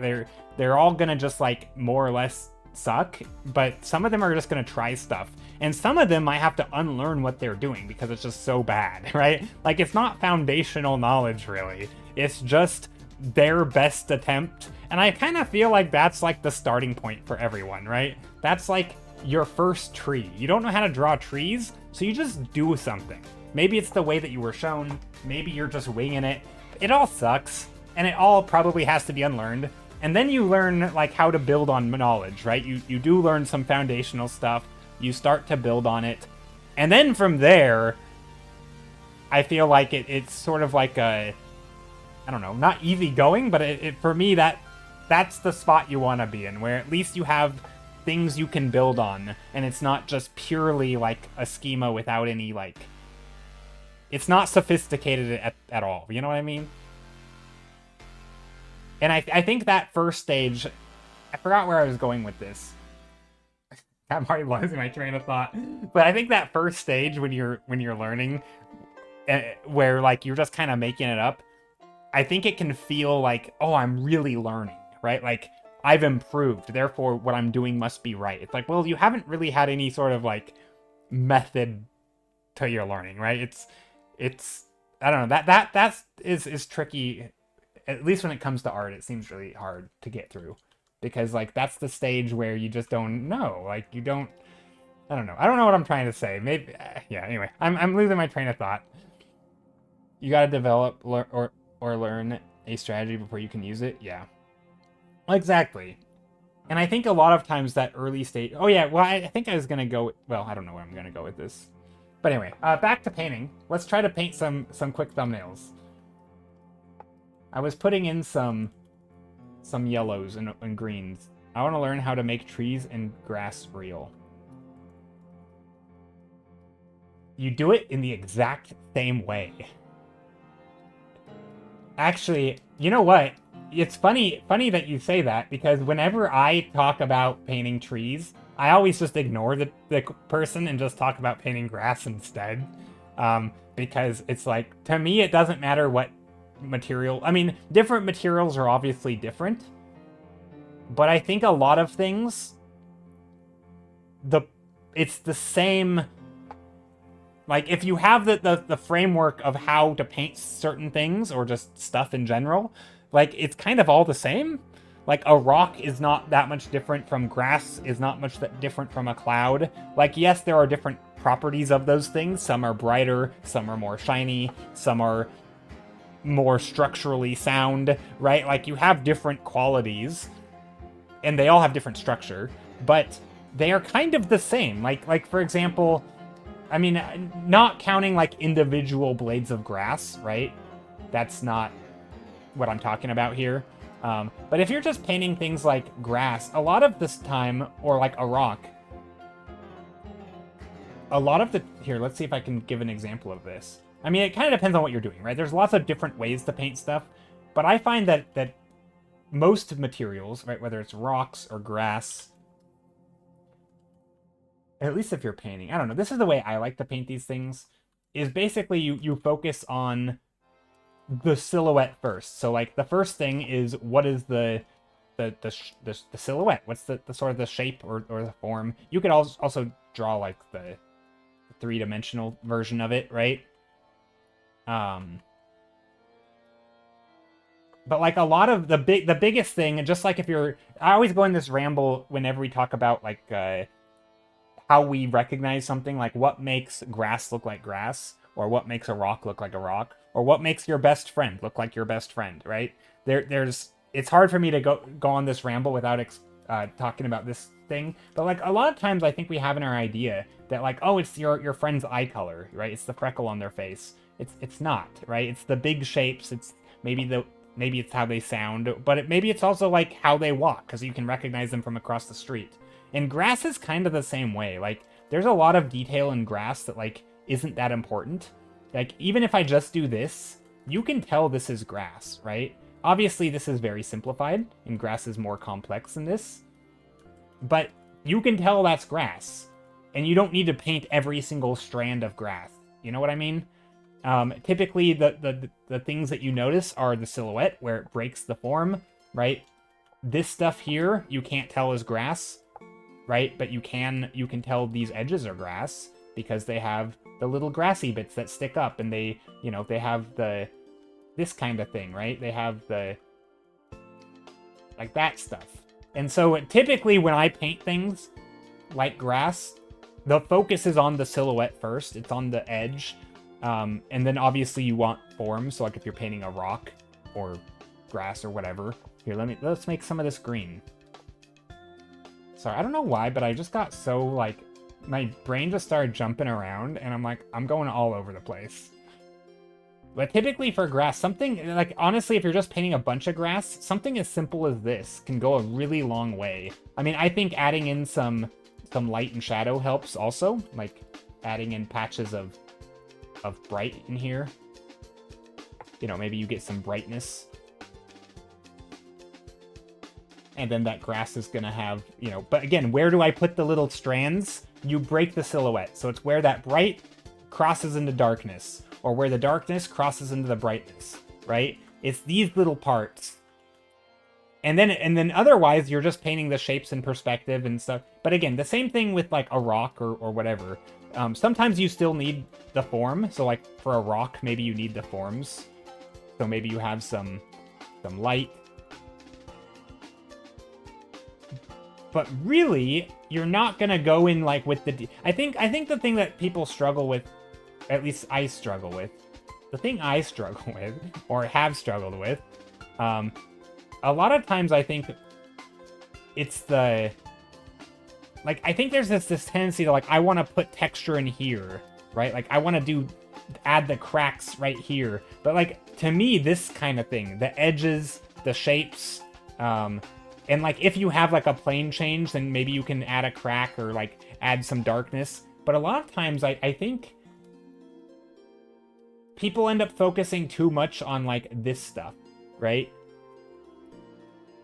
Like, it's too much on the middle, like, wanting to put all the little dark spots between the grass.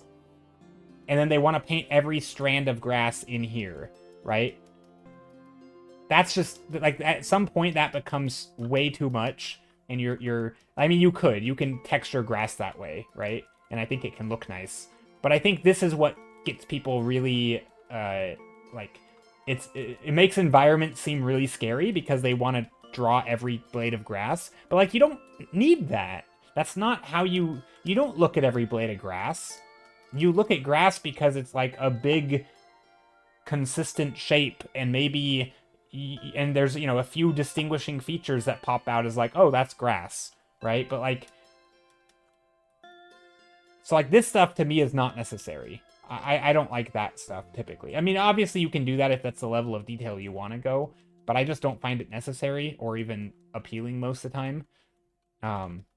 Or like if you're painting hair, same thing, right? If you have the head of a person, and then really it's like the silhouette. Again, I'm not gonna try to do a good hair painting, but you know, it's gonna be like the strands of the hair.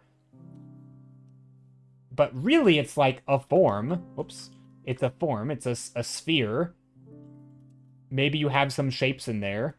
And then you would render the sphere, right? You'd render the form and say, okay, here's the light or whatever. You would treat it like a sphere, right? You have a shadow side, you have a light side, whatever form this is. In this case, it would be a literal sphere.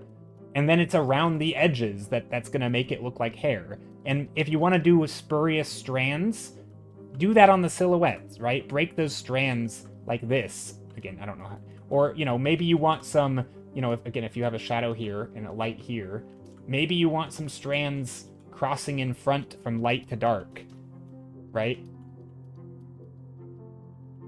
Just like a random blob, but, you know. But mostly, it's just a sphere. And, you know, this part, right, where you might think of, like, looks like hair, it's not. It's just like a solid mass. It's literally a shape. Again, this is the worst hair I've ever drawn. I don't really draw hair. It might even be the best hair I've ever drawn. I don't know if I've ever drawn hair. No. But you know, like, you know, and then of course it has a material quality, like a shine to it, and so you'll probably put some shininess or something. I don't know how hair looks. You'd have to find references, but like, just like you'd put the highlight on an orb or on a sphere, you would put the highlight on the hair, right? It would go around the form or whatever. Again, I don't know how to draw a sphere even, so maybe not a good example, but like, you would do kind of the same thing, right? Like, you would paint hair or raw. Again, if this were a giant ball of grass, same thing, right? First thing, you get your shape. Maybe you add some lighting on it. Maybe this case it's coming from this light or this angle. Maybe you want some shadows in here. The shadows are going to be a little cooler because they're coming from the blue sky that we totally don't have in our picture, right? Blue sky is shining down, filling our shadows with some light. They're a little cooler. But like, here's our grass. But why doesn't this look like grass? Well, let's fix it, right? Let's make it look like grass. The reason it doesn't look like grass is because there's no grassy shapes. Like, let's add some grassy shapes, right? Some breaking of, you know, maybe this light where it crosses in, you have little stray strands sticking through. You have some back here. Already it's starting to kind of look like grass, right? I mean, maybe not a ton, but then we haven't even added the shininess, right? Grass has a certain shine to it. This is where looking at references is going to help. And by learning, you know, maybe grass sometimes will have like a blue-white shine, so you can get some of those in there for some of the bits. But like, a lot of it is going to be, you know, it might just be something like that, where you really aren't doing much detailing. You're just implying the things, not implying it, but you're painting the silhouettes, right? Or maybe you want grass that, you know, big long grass that sticks out, a big bundle of it, or something, right? And so you're painting it in a certain way. Again, this kind of looks ugly, but that's okay. And then, of course, you still have shadows and light, but most of it is not these big strands, right? Most of it is still where that light's coming from, right? And then you have some shapes and stuff. But anyway, that's kind of the ugliest grass I've ever painted. But you don't have to paint everything, right? You don't need every strand of grass or every strand of hair, right? Mostly it's a sphere or a shape, right? It's some sort of form with lighting. You know, you have your lighting on it. Same with a cloud, right? It's a form in the sky with lighting, right? Where's your shadow? Where's your light? It just depends on where you want it to be. All this is inconsistent, so ignore me. And then from there, you start, like, once you have your basic shape or with your form and where the light is, then you can start treating it like, then you can up the values, or the material stuff starts affecting it. But a lot of that initial read is the shape, you know. Anyway, I don't know. That was a bad... I don't know. It's been a while since I've gone on those rambles. Hi, what prints are included in the print redeem. It's that time of year where I crawl out of your permalurk to ask for one, if that's all right. Nevermore Nest. It is absolutely all right. Let me pause my ramble and show. I will show y'all.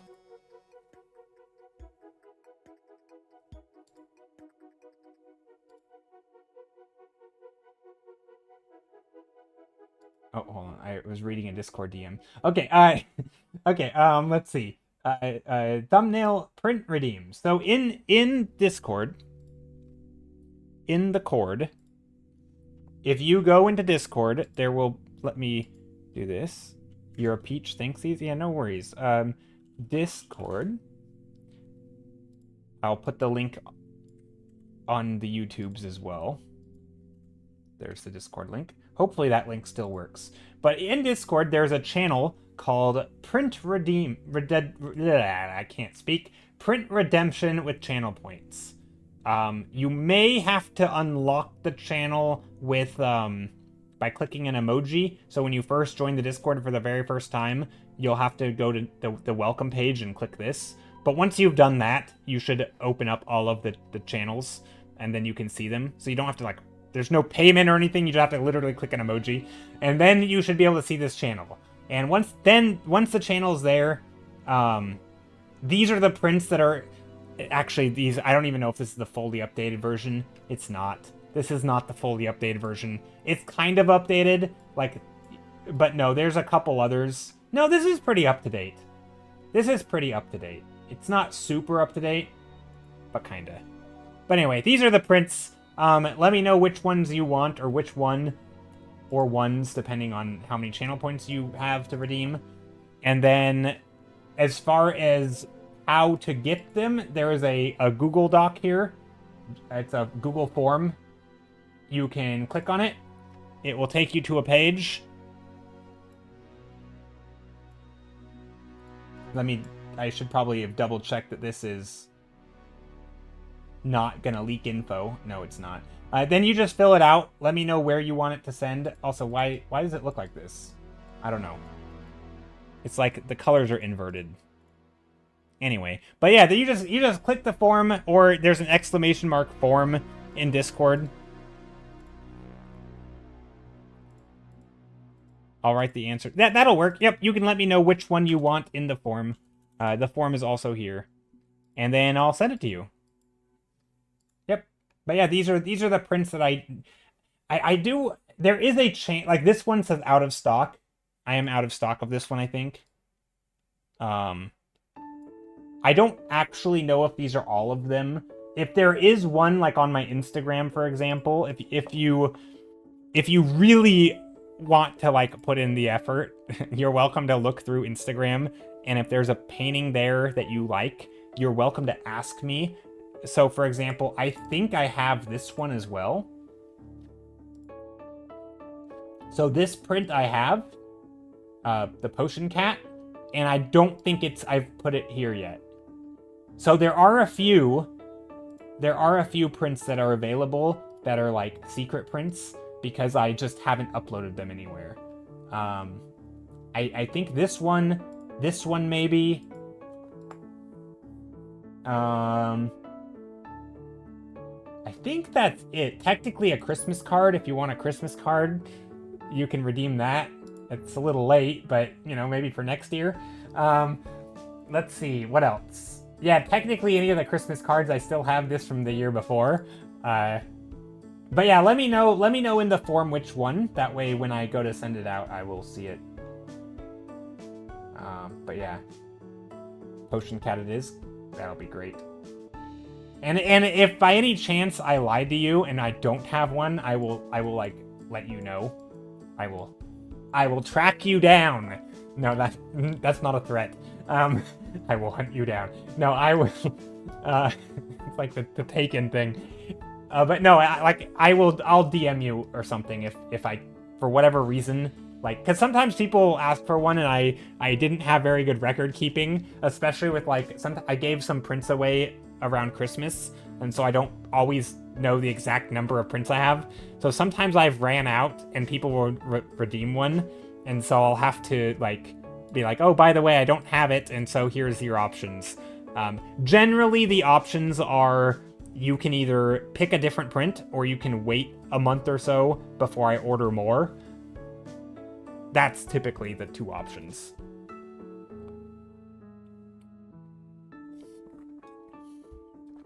But yeah, I do give out prints in the mail for channel points. So if anybody ever wants to get a print, I do send those out. I think I have a pretty good, I was thinking about this the other day. I have a pretty good track record for sending out prints. There are a few that have never made it to their person. And like I know what, like every once in a while there will be a person who will get a print and then I'll never see them again. And then like a month or two later, I'll get like a return to sender type thing in the mail, and I'll be like, okay, I'd like to get it, to reach out to this person, but like I don't know how to do that. Maybe I'll DM them. So I DM people on Twitch or even in Discord, and like they vanished. I'm like, okay, guess no print for you. So yeah, that's very rare, but I do have like a small like 3 prints that have never made it over the years that I've been doing this. I've sent out probably hundreds of prints to, I would say, maybe less than 100 people in total. Probably like, I don't know, 60 different people. Hundreds of prints over the, a lot of people got multiples, but I think I've had a couple that have never made it. But I think it's a pretty good track record. But if you are someone who has never gotten a print from me and you're hearing this, but you did redeem a print, let me know and I can resend it. You'll know who you are and I'll know who you are because I wrote your name down. But yeah, you wrote on the final address option thing what print I wanted. Hope that's all right. Yep, that's perfect. That absolutely is perfect.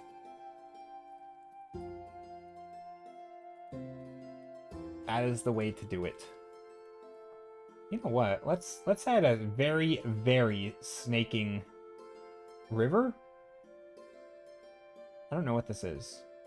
It's something very snaking. Maybe a river. It's a little bit like fisheye. Not fisheye.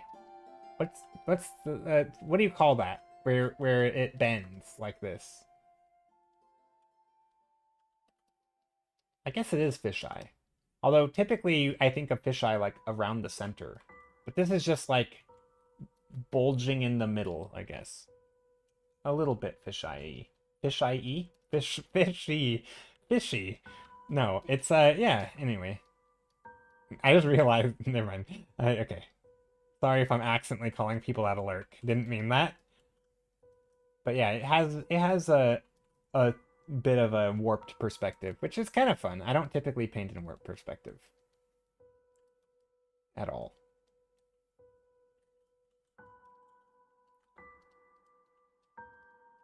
It's like the reverse 3-point. It's like 2-point perspective, but not. Where everything is kind of going towards this sort of center. Almost like you're looking at the top of a globe. It's like very Super Mario a Galaxy? Is that the one where you're on the planets? Or is that Odyssey? I don't know what it was. Super Mario something. The one where there's like little planets and they're very round. And like you are literally running around the planet. You know what I mean? Like, because they're not big. That's what this feels like a little bit. Where everything is converging towards that center point.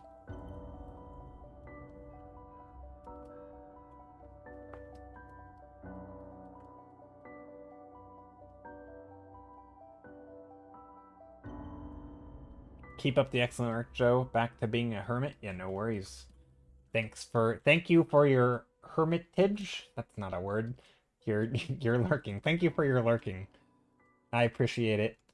Always appreciate the lurkers. It's one of the reasons why I don't mind me going on my Jed talks or my rants, because I think a lot of people use stream as a podcast. And if you're using it as a podcast, well, you're in good company, I guess. Super Mario Galaxy, I think you are referring to. Yes, yes, I think you're right. Inspirator AG112. I'm curious. You don't have to answer, but I'm curious what your name means. I feel like it I don't know. It's a name that makes me think it sounds technical. I don't know why. I just... AG112. But yeah, hope you're doing well. Hope everyone's doing well. Also, New Year's is coming up. Hope everyone has a good New Year and stay safe and all that. And don't be too wild and do dumb things that you regret.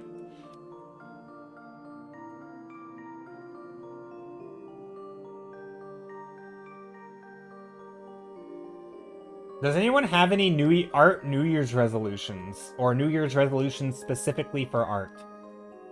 And if so, anyone want to share what they are? I guess this will be a question after the New Year's, I'm sure, that I'll ask again, but I'm curious. I'm trying to outsource ideas for New Year's resolutions for myself. What are your guys's so that I can steal them? I want to steal all your New Year's resolutions for myself. So tell me what they are so that I can take them and pretend that they were my ideas.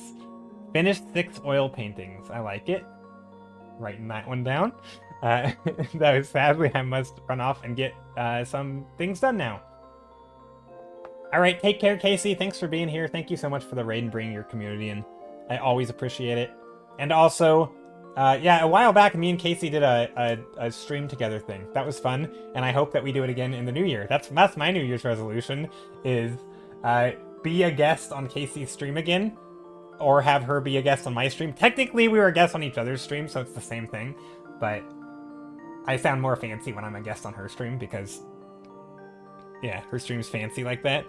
It was super fun. You love to do it. Yeah, that's my New Year's resolution.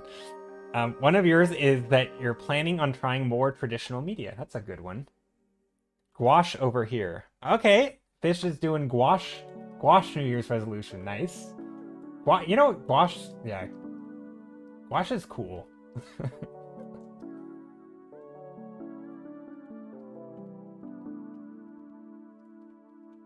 Gouache is neat.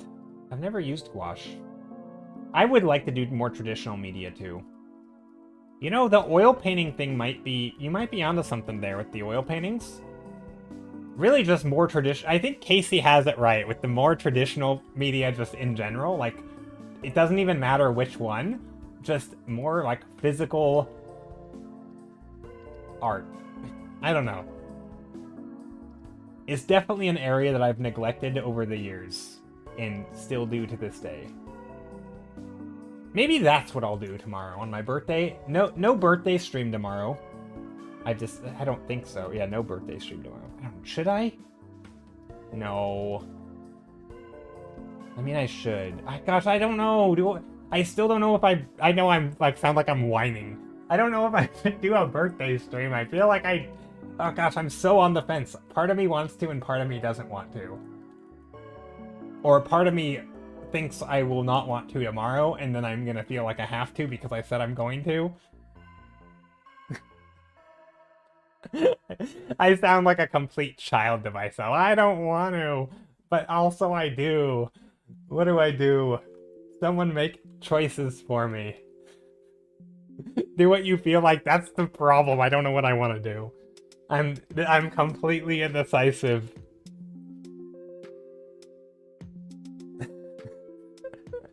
I'm so indecisive. I think I'll probably just play Dave the Diver all day. I've been playing a game called Dave the Diver, which is a ton of fun. I've been basically binging it for the last week, and it is great. It's a great game. Needing the adultier adult? Exactly. I need a more adultier adult. Click stream and never look back. It's not... no, I don't know. Maybe. You love that game? It is such a good game. It's hilarious.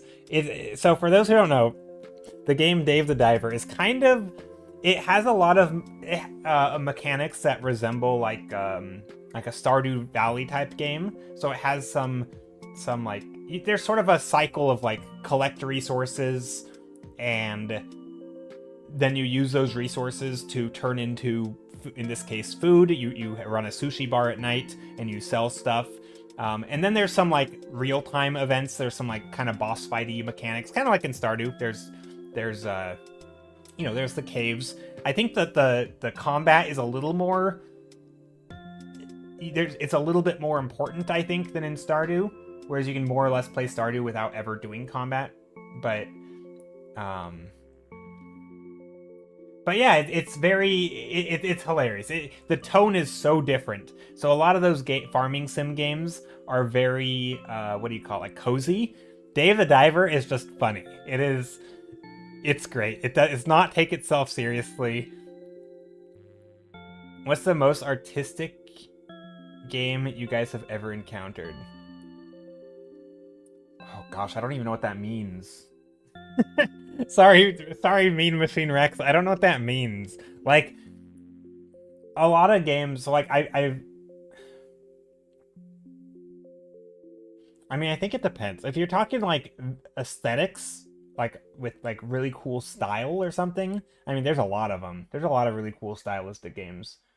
But as somebody who obviously likes art and has done a lot of art, I tend to be drawn to a lot of games that, like, I've always liked games with a lot of pieces, and the more that you learn... I mean, even a game like League of Legends, right, where there's a lot of characters, and they all interact in different ways, and then you kind of build a team composition, and there's sort of that creative element of, like, making choices in real time. Like, I know people wouldn't think of that as an artistic game, necessarily, but the way you engage with the mechanics of the game, there is a creative way of doing it. And same for games like, obviously, like Minecraft, there's creative elements to it. There are definitely creative elements to... I mean, maybe you wouldn't call those artistic, that's more like creative, where the mechanics make those parts of your brain, like, you know, connect dots and stuff. I've always enjoyed games like that, but I guess... I don't know. Like, I don't know what I'm judging a game by, or when...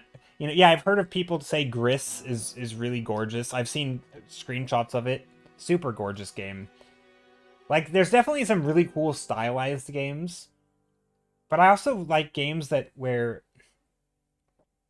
Like, okay, so even, like, I'm playing Dave the Diver right now, as I just mentioned. One thing that I've noticed in this, so I don't know for sure, and I'm not a game dev, and I don't know the nitty-gritty of how games are made, but, like, there are little things that poke through where, like, I'm pretty sure Dave the Diver is made... Like, there's a lot of 3D in it, like a surprising amount. Even though it looks like a 2D side-scroller game, there's a surprising amount of 3D, and even when they use 3D, they will, like, use texturing on it that make it look like pixel art, and sometimes you don't even know, and so there's some really cool creative, like, artistic decisions there, I think. I don't know all of what they did, but I always enjoy when games have these, like, ways of like using a thing and masking it in a way that you don't really realize how you're interacting with the game, if that makes sense. It's like it's not a technological limitation, but it's like maybe you want the aesthetics to be sort of side-scrolly 2D, but the mechanic is something that works best in 3D. So you kind of combine them in a creative way to, like, give the illusion of 2D, but it's actually a 3D game, right? I don't know how much every game does that, because sometimes when it's blended seamlessly, you don't really know, right? It's kind of like if, you know, maybe if I had more experience, like, you know, designing games or something, then I would know more about this. I know, like VFX artists do this a lot, where, like, they see a shot and they try to understand how it was made, and then, like, they might look at a shot and be like, oh, that one's really interesting, and that other one isn't so much. To me, they all look the same, right? And so, but I do appreciate when a little bit of that pokes through, and I can kind of get an appreciation for how a game might have been made, some of the challenges they might have had to overcome. I know that's not the same as just, like, creative direction in a game, but there's definitely I've always enjoyed that stuff. Mean Machine, pick a color for a thumbnail. Orange? Question mark? You can do orange will work. Do you have a specific color of orange that you would like, or shade and hue and saturation? If you do, you can pick a hex code. You can even pick a couple of colors if you want. We could just pick an orange like this and go with it. But generally, I'm gonna, you know, add variety to a thing anyway. Actually, yeah. I'll probably add variety to a thing. Like that. Move the slider around. Not make it, you know, it's not all orange. There's some reds in there. There's some yellows in there. There's probably some grayish colors in there. Probably a lot of grays, to be honest. I just really like orange. All right, let's just start with orange. Varieties of orange.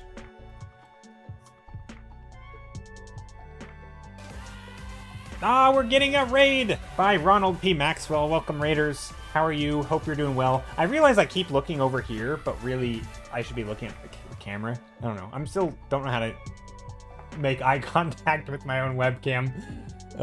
Welcome in, Ron. Hope you're doing well. How is your stream? Flamingo check. Posture check. Thanks. I do need to sit up straight and also hydrate. Thank you. Thank you. Siren, how are you? Hope you're doing well.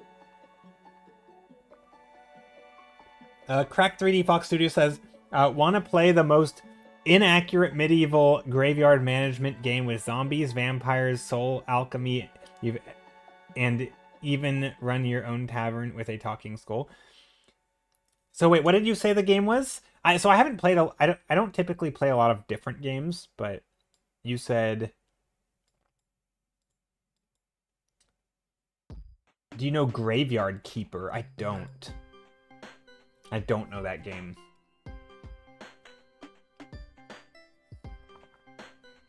Let me write it down, though, because everything you just said actually sounds pretty okay. I don't know what graveyard management is, but it could be fun. Graveyard Keeper game. Okay. I wrote it down on my notepad. I have a notepad of things people recommend that I may or may not ever check out. ND64, how's it going? Welcome in. Alright, so for this one, for orange, I do want saturation in here, right? But you can't just make a whole painting saturated. I mean, you can, but I don't want to make a whole painting saturated. So I think what I want to do is add a lot of gray. Gray and orange. And maybe the orange will be like we could start, I know I do this a lot, but like the peaks of mountains could be orange. Orange peaks.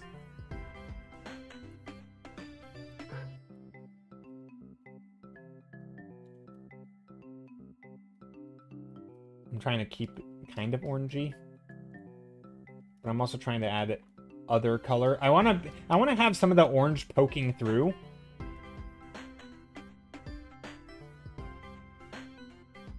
And then I can really bring out the orange later. So like the orange is still there. There's a base of it. Ooh, what if we did like a...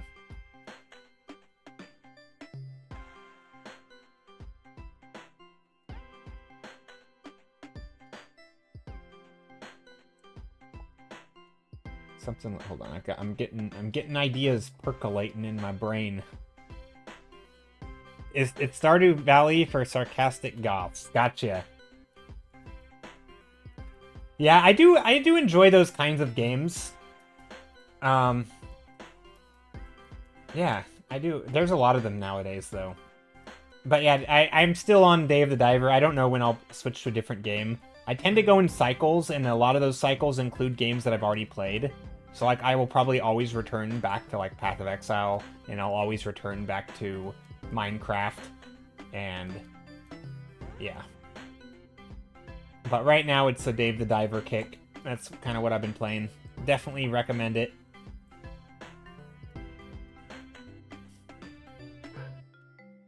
Ginkgo trees. Just got back home. Nice. got back home from vacation? Were you like holiday travels or like work? When you say you just got back home after a long way away, kind of like this little random bits of orange going down. The flight was wild. Ooh. Okay, so it was a long way away because you flew. Was it... That's good, though, that you made it. I mean, most people do. Flying tends to be very safe, but also can be stressful for people. I totally get it. Yeah, last time I flew was quite a while ago, but I remember there was a guy, I think he was, no,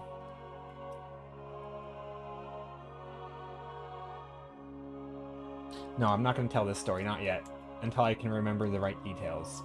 But yeah, there was some drama on my plane with like a person who was returning home from a place, and he was super exhausted, and I guess because he was, I think he was fleeing his country, and also he had some problems with the booking, and they had promised him 4 seats. And he might have even booked all 4 seats because he wanted to lay down. But of course, in classic airplane management fashion, they overbooked the airplane. And then they were asking him to give up his seats, and he's like, no, I paid for these seats. They are mine. You told me multiple times that I would get my 4 seats. I want to lay down and sleep. And he was very, very adamant. He was like, I am not giving up my seats. He was right behind me. I actually thought it was hilarious, and I think he was 100% in the right. Don't tell people they get this thing and then try to yank it away. That makes me angry. Like if the flight company, or you know, the whatever you call it, if the air company or the flight, what do you call them, flight company, if the company is, you know, if someone pays for a product and you tell them in person that you have it ready to be delivered or whatever, like, hold up your end of the bargain. You don't just gonna back out because you want more money. That's ridiculous. So like, I was like, man, this, like, yeah, it was Delta Airlines. And I'm like, man, you suck. Like, don't, yeah, airline, that's what I meant to say. Yeah, like, so I felt for the guy, even though admittedly, like, do you really need 4 seats? No, but like, I think you're entitled to it because you paid for it, and also the airline promised you 4 seats. And so, yeah, he was totally in the right, but it was funny because there was drama, and this old lady, I don't even think it was an old lady. She was like I don't know, just like I don't know, probably like in her 40s or something, or 50s. I don't know why I said old lady. That, not old, more like, I don't know. I don't even know what the problem was exactly, other than somebody wanted his seat, and he was saying no. And I think he was in the right, and I heard the whole argument because I was right behind him. But it was kind of funny. That was the most drama. Well, maybe not the most. That was some of the drama I had. But yeah.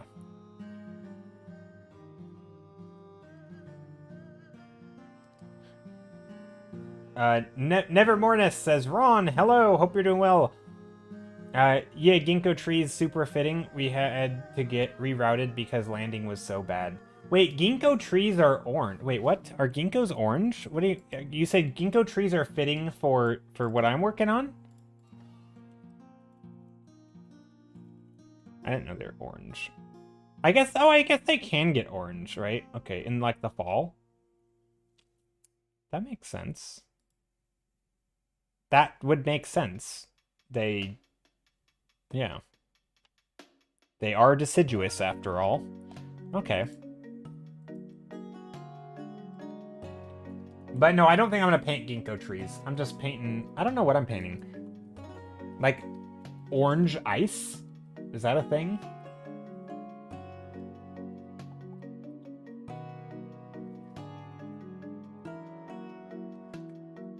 It kind of is making me think of like ice. I'm just starting with color and now shape. and some form at the same time, I guess.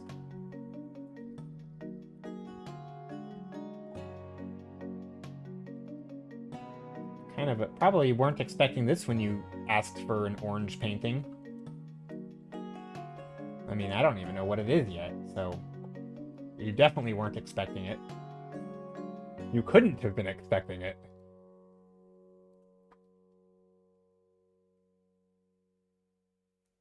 Yeah, orange ice. Yep, you can have backlit orange ice with the like a sunset on it or something. Yeah, that popped into my head.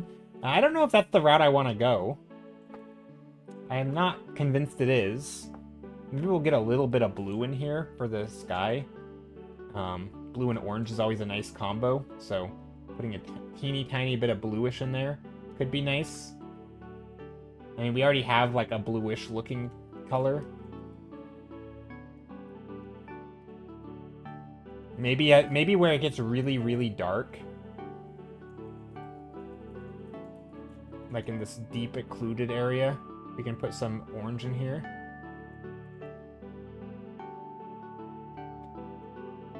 Candy Mountain. Is that the Charlie and Candy Mountain? That's an old one. That's an old meme.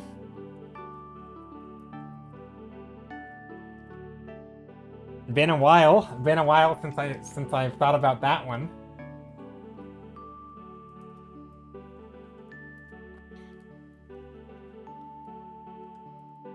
I kind of like this. I don't really know what I'm painting. It's sort of this definitely makes me think of like a building. Right? Like this is one side, right? And then there's like a bridge.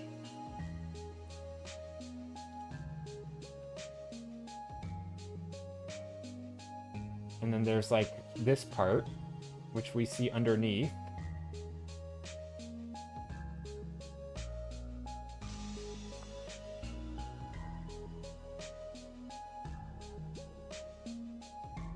So now I'm gonna paint the bridge. This part can go away. And then we can have these spikes behind it. So we're looking at like the top side.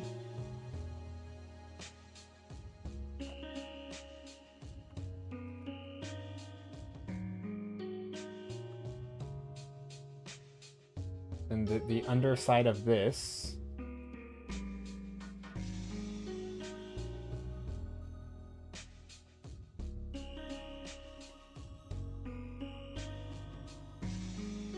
Anyhow, gonna sleep. Only got 2 hours over a span of 24 more. Oof, yeah, that sounds extremely exhausting. That's been my experience with flying. I know some people can sleep, but as somebody who isn't a frequent flyer, I didn't have like all the proper like neck pillows and stuff, and you know, being not in anything other than like, you know, whatever you call it, the cheap seats. I didn't have leg room to like get comfy or anything. Like I couldn't sleep. So yeah, I ended up being up for like 24 hours. And it was just exhausting. So yeah, get some sleep. Get that rest. Thanks for popping in though. I appreciate it, Siren. Good to see you. Hope your holidays were good. And yeah. Hope you have a good New Year's.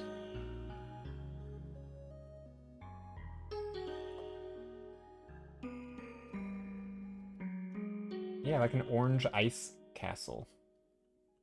I don't know. Maybe it's not ice. Or it is orange, though.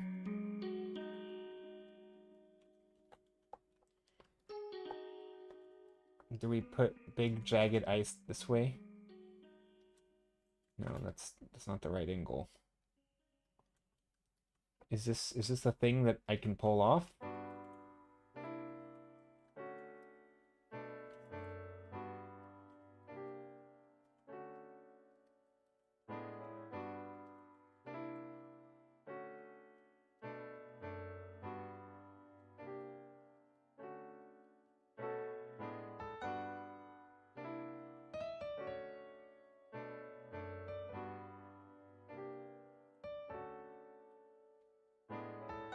Something like that, maybe? We get this blue. I mean, that's kind of cool. I don't know about this shape. I'm thinking that's probably not the shape that I want. But I do like the colors. The colors are neat. In my totally unbiased opinion. No, I mean I'm the one who painted it, so yeah, it's very biased. But yeah, in my totally unbiased opinion, these orange colors and the blue colors. I mean, it's hard to go wrong with orange and blue. Actually, we talked about this just the other day. There was some painting I saw that were not these colors, but they were orange and blue base. I think the orange was like a very pale orange and blue. It was a video we were watching of like somebody doing a study, and I think the colors were more like this color. So we had a blue, we had some darker blue, lots of variety of blue, but then the orange was basically like a pale, so it was like this. And it's a pretty nice color palette. I like this color palette, like pale blue and pale orange and blue. This is kind of the opposite, right? This is pale blue and orange. And bright orange. And it feels very different, right? This, at least to me.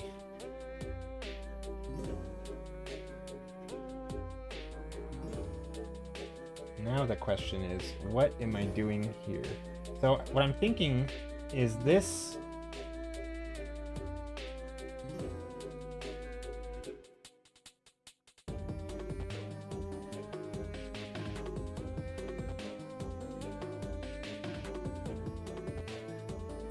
Are we still looking down?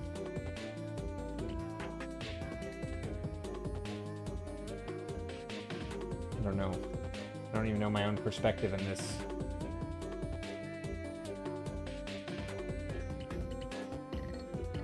Kind of carving that out. I like this. Maybe we go like that. Sort of icy thing. I feel like this is where our eye line is. And then up here is...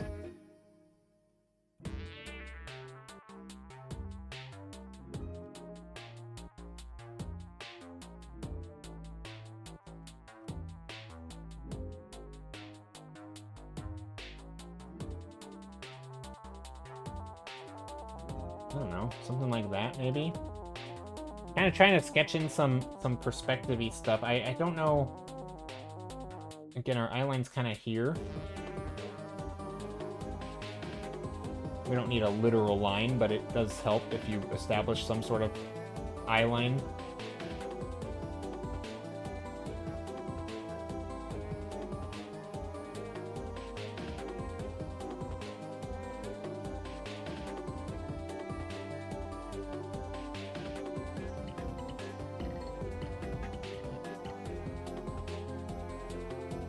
But yeah, I think as far as a what do you call it? Van Gogh loved yellow, I love orange.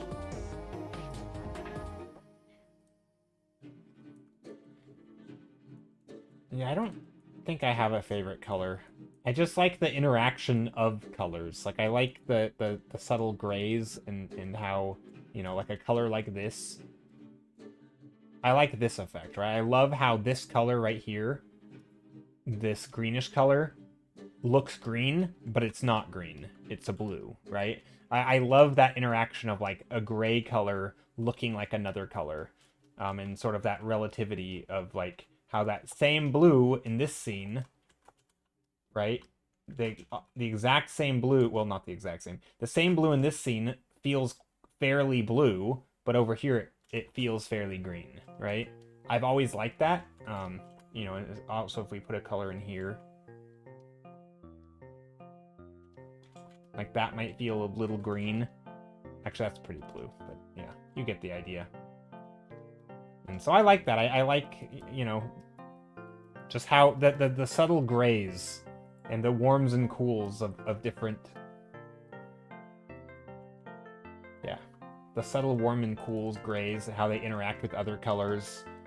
How sometimes you have a gray that can feel very vibrant because it's the opposite of a color.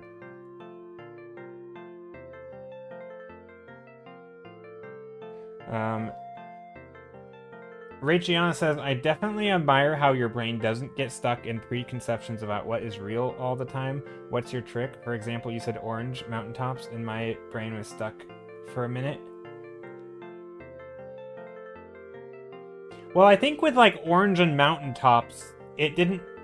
Well, one, it didn't actually stick with painting mountaintops as being orange. I mean, they're kind of mountainy looking. So I mean, sometimes it's funny enough. We're going back to our mental model rant about that Casey spawned, or her chat rating in spawned that conversation.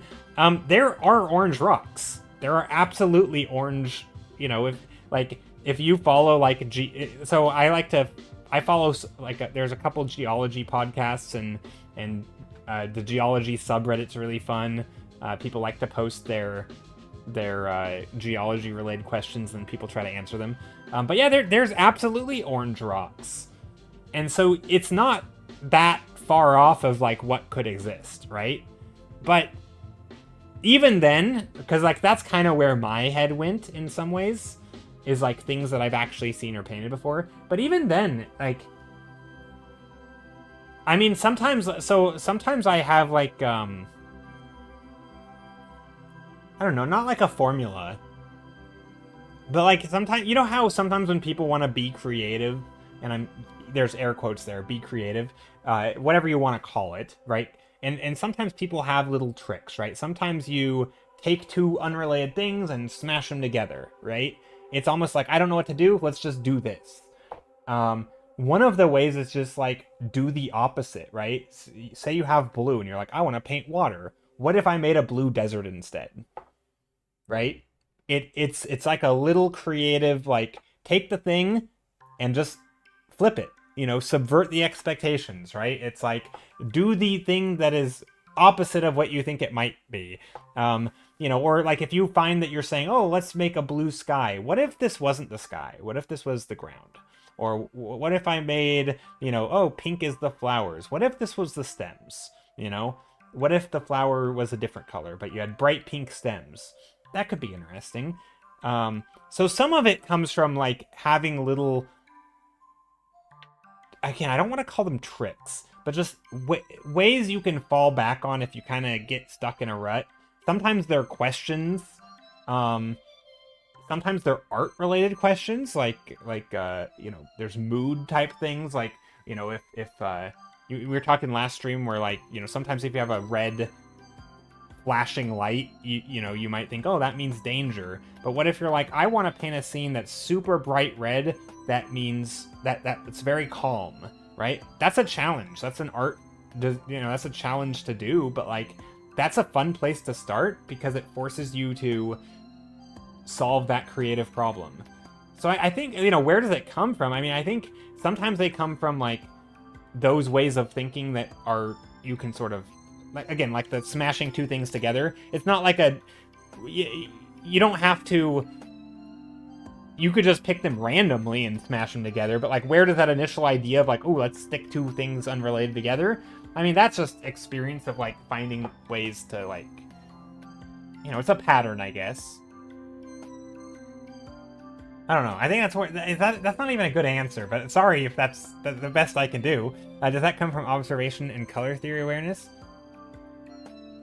I mean, I think it's, yeah, some of it comes from awareness and like just like visual library, or like being aware of things. If you're aware what's out there, you're not gonna be as, I mean, this, you know, again, going back to schema, this is like, I think there's definitely some,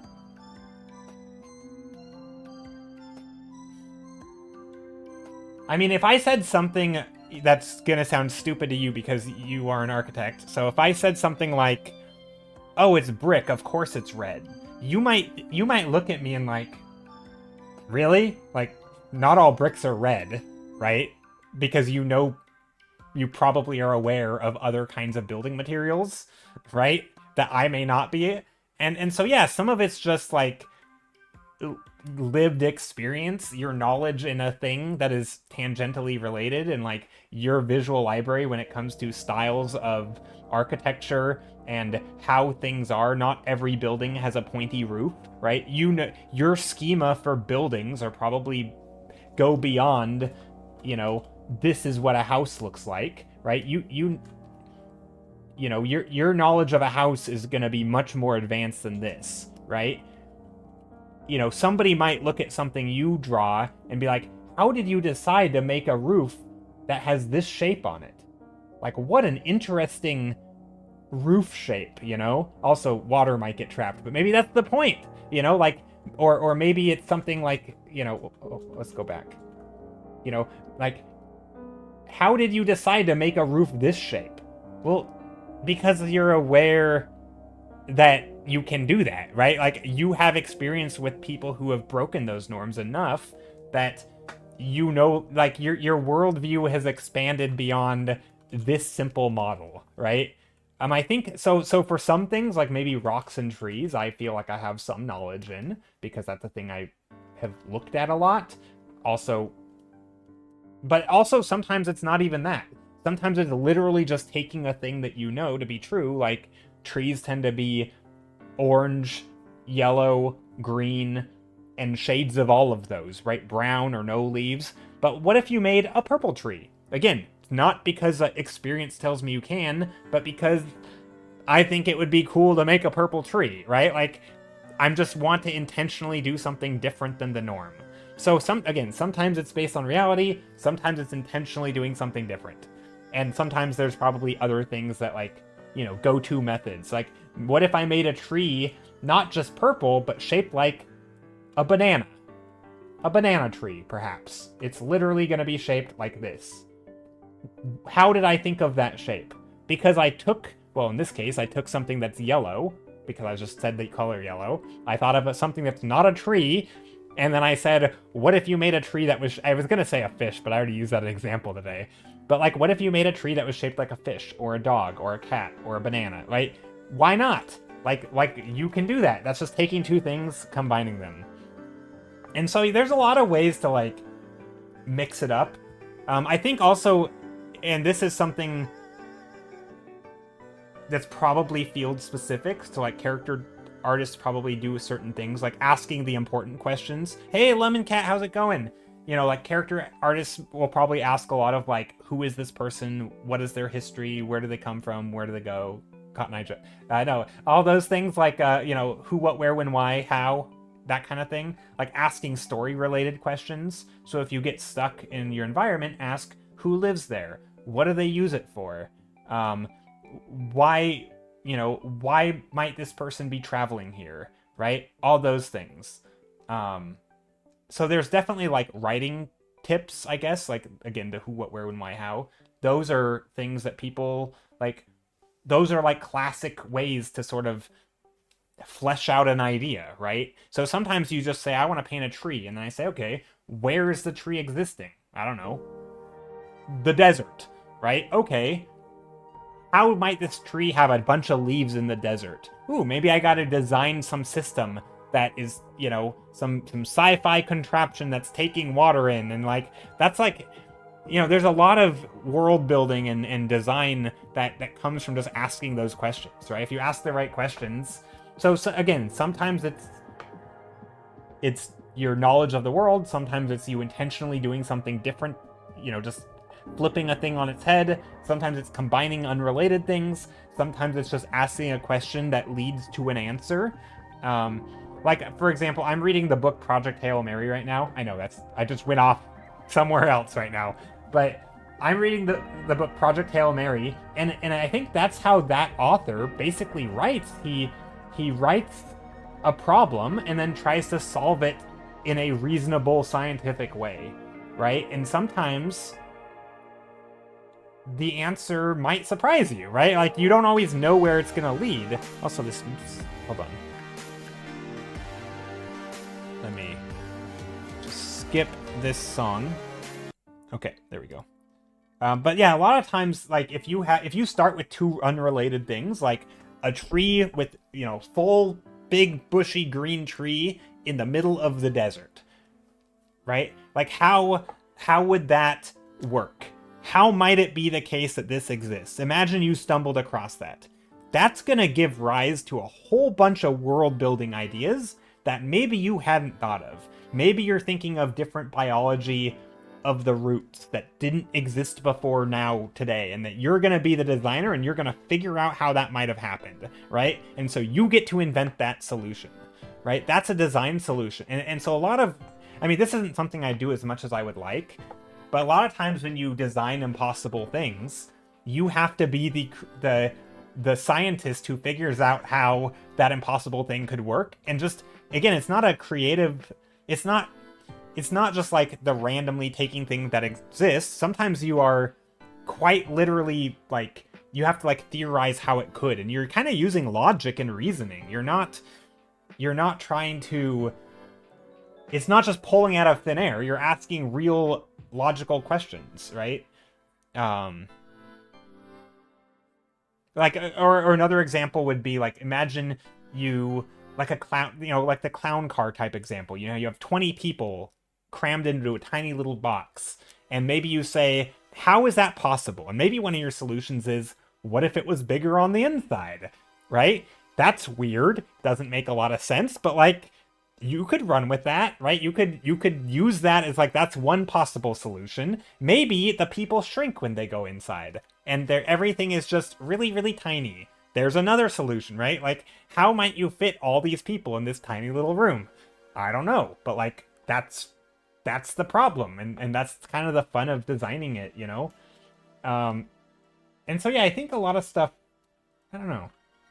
So I don't think there's ever like one answer of like, where did you get that idea from? You know, it's like, it kind of depends. Sometimes it's just like, I want to do something I haven't done before, but other times it's a direct result of me, you know, like, and those questions, I think going on like the scientific way, right? Yeah, the space between their molecules reduce. Exactly, stuff like that. But I think that kind of line of inquiry, to me, I think is probably my favorite, where the more you know about a topic makes you ask better questions and come up with better solutions. So like, as from a design perspective, if you want to, you know, again, this happens a lot in like the geology subreddit.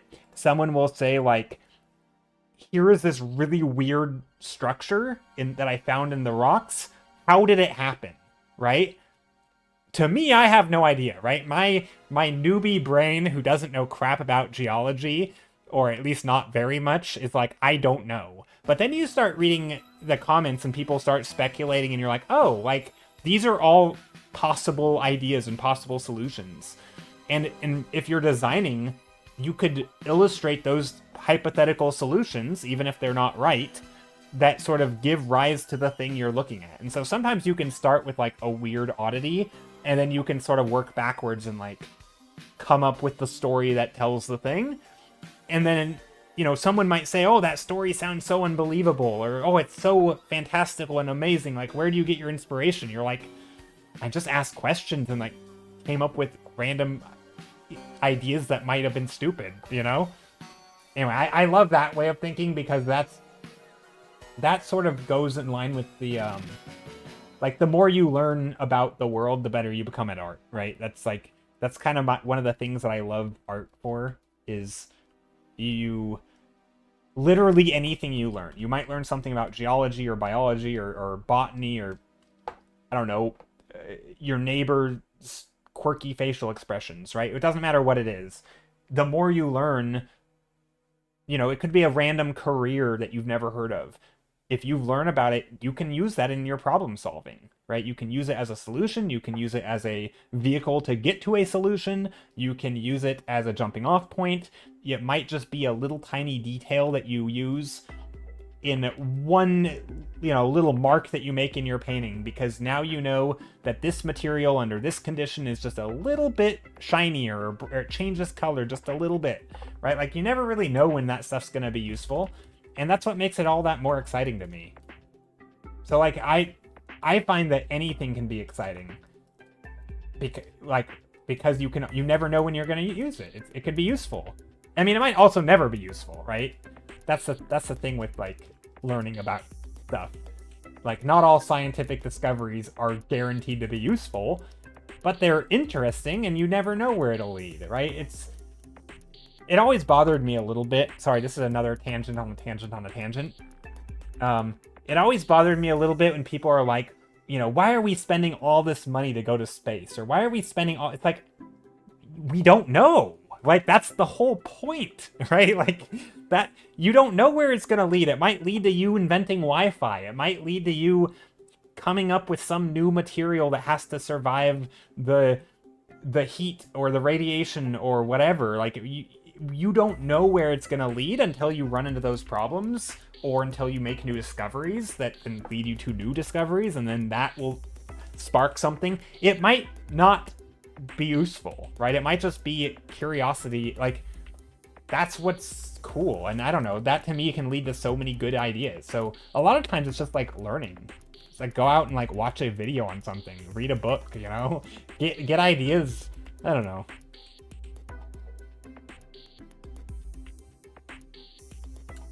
Like, sometimes just not knowing something and trying to find out is a good enough reason to learn it. You don't need to have an end goal. Most of the time, especially with the best inventions, you don't have an end goal. You just have sort of, you're connecting dots and you're solving problems. I mean, I guess the solving the problem might be the end goal, but sometimes sometimes you have to intentionally put yourself in a problem to solve it, because you're not gonna... I mean, sports have done this, right? We literally make random arbitrary rules for stupid games that don't inherently have any value other than they're fun and maybe competitive. And then people take them to extremes, and then we literally invent sports science to understand, you know, super intricate motions or things to, like, the amount of learning we've done in the name of advancing sports tech, of, like, you know, running faster, better shoe wear. Like, there's so much research and development to progress this thing that is inherently not necessary. Like, is it necessary that, you know, I mean, like can't you just have fun and play the game of baseball? Why do you need to, like, research new you know, metals for bats, or new materials and new ways of creating things? Like, I don't, like, is that ever necessary? No, but it's awesome.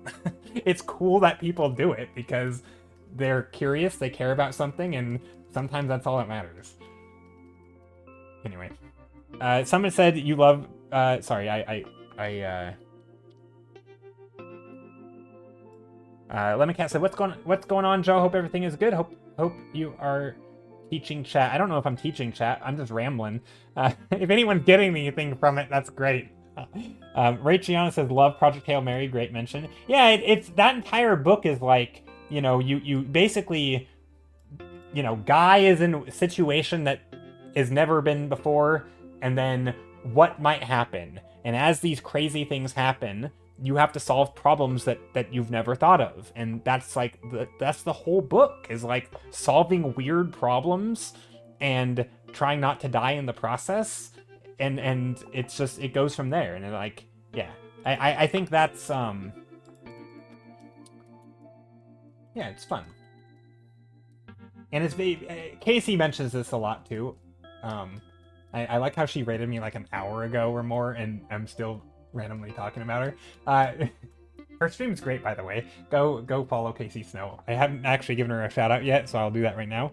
/ shout out Casey Snow Art. But yeah, she talks about that a lot, like how, you know, she's like, I think, you know, scientists and artists are like two sides of the same coin. And I think there's a lot of truth to that. I think good designers and artists and people who are solving those, you know, storytelling problems, the way that you do that is very similar a lot of times, right? You have to ask questions, constantly expand knowledge, and there's a lot of play and sort of like play in the sense of curiosity, right? Like there's a lot of curiousness and you know, we don't know where it's going to lead, but it doesn't matter. We're just going to try stuff, and because we like that process of exploring. And every once in a while, we very carefully direct where we're focused, and then we do have like set goals, but you know, it's not always. So anyway, that's my ramble. I know I was gonna vote on one of these today. I'm not sure I'm going to. Maybe what I'll do... Maybe tomorrow if I... Do I want to stream tomorrow? I still haven't figured it out. I don't think I want to stream tomorrow. I don't know. I think it's my birthday tomorrow. I feel like I should stream.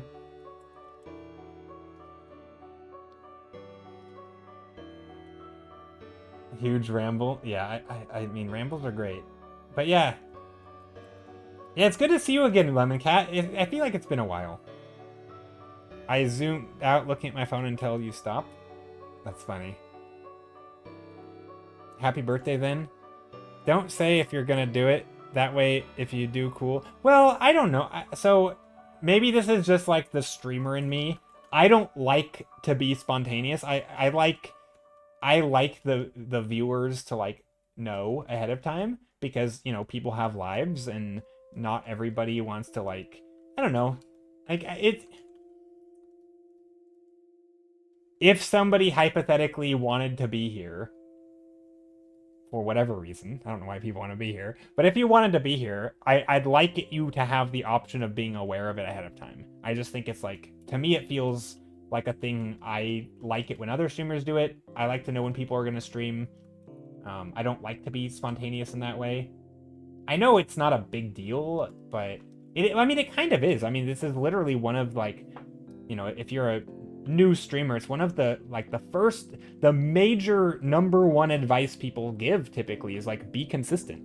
And because that's so that people can know when you're gonna go live. And if they don't know, like they aren't even gonna be able to show up. They're probably busy. They're doing something else, right? Consistency is super important. You know, being clear in like when things are gonna happen, right? If you have an event that no one knows about, no one's gonna show up. No one's gonna know to show up. So you know, as somebody who thinks a lot about that, I do care a bit about that. So that's kind of why I'm so like deliberating over it, because I just don't know. I don't think I'm going to. But then I might kick myself and be like, I should have done it.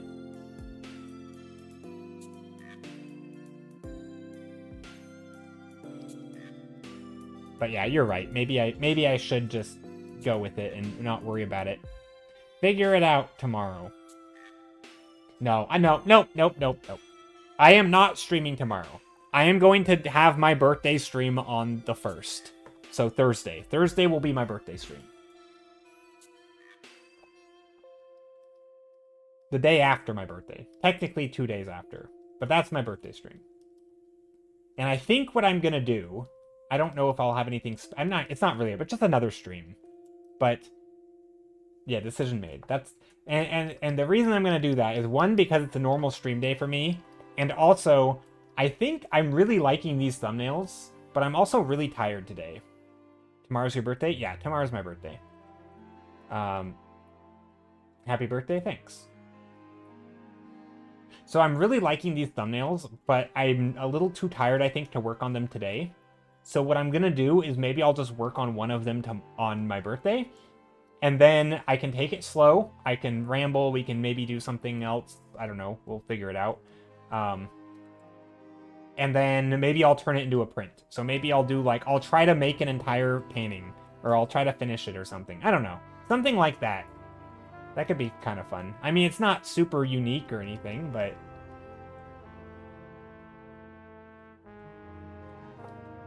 but yeah, I think that just suits me a little better. But yeah, I appreciate it, Raychiana.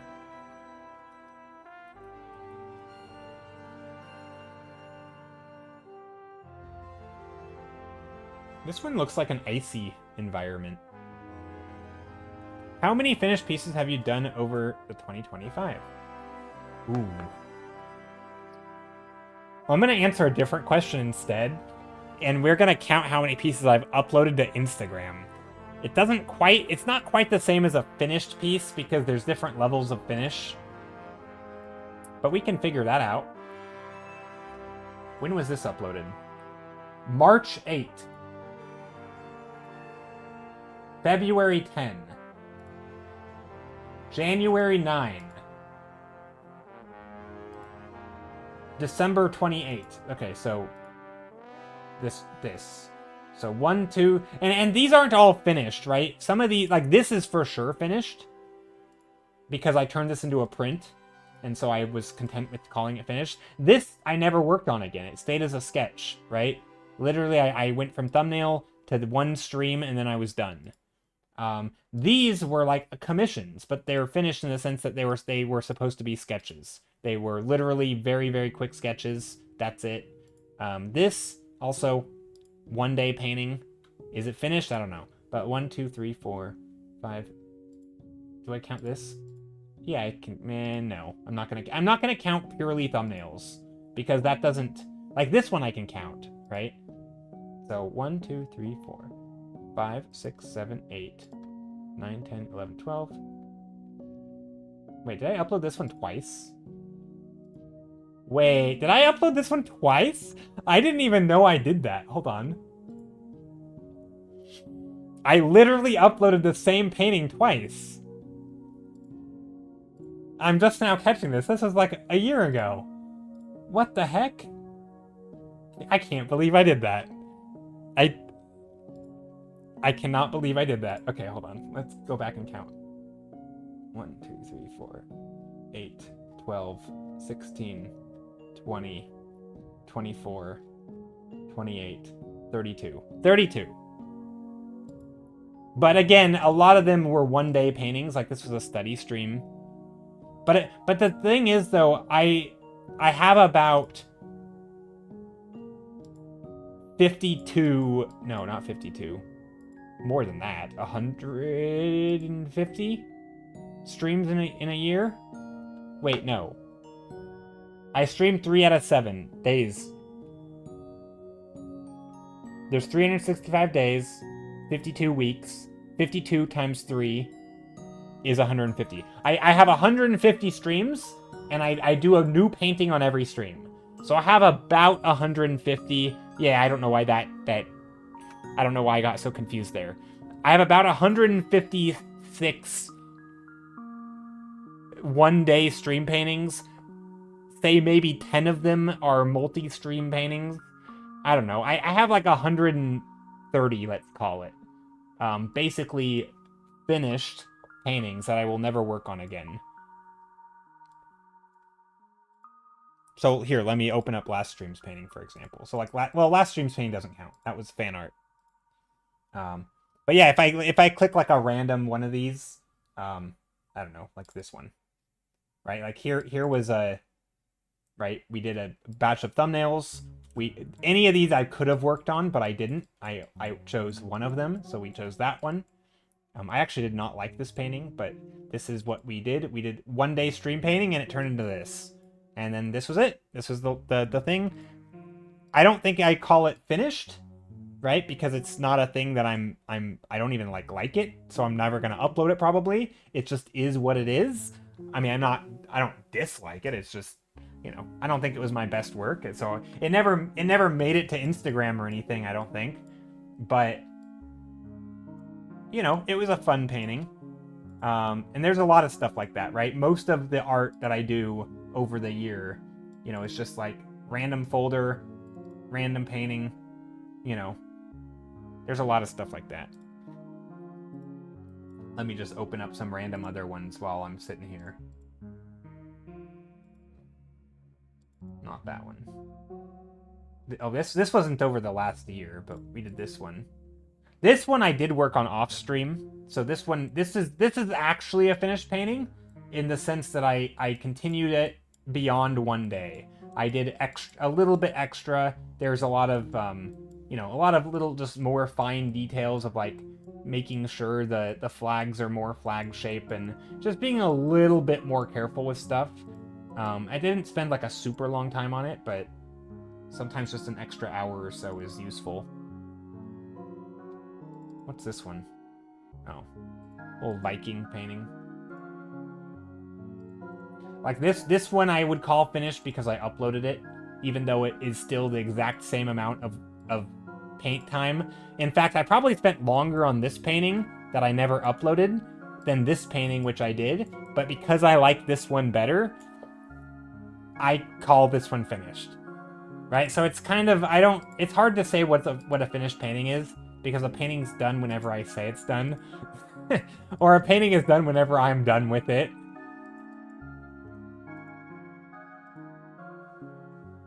Ronald says, I make an average of 4 concept pieces per stream. I stream every Monday, so 4 streams a month for 12 months in a year. I think that means on average I make 192 concept pieces in stream a year. Yeah, it's crazy how much it adds up, right? That's the thing where sometimes I have this thought where, like, I'll be watching someone do a thing and they'll try, like, 20 times in a... Like sometimes you'll watch, like, a speed... I don't know, maybe you guys... I always use speedrunning as an example because if there's anybody who is, like, gets reps in the thing they're doing as speedrunners, sometimes they will try literally thousands of times to get, like, that perfect run. And they might do that, multiple times in a week, and like the number of reps goes crazy for some speedrunning.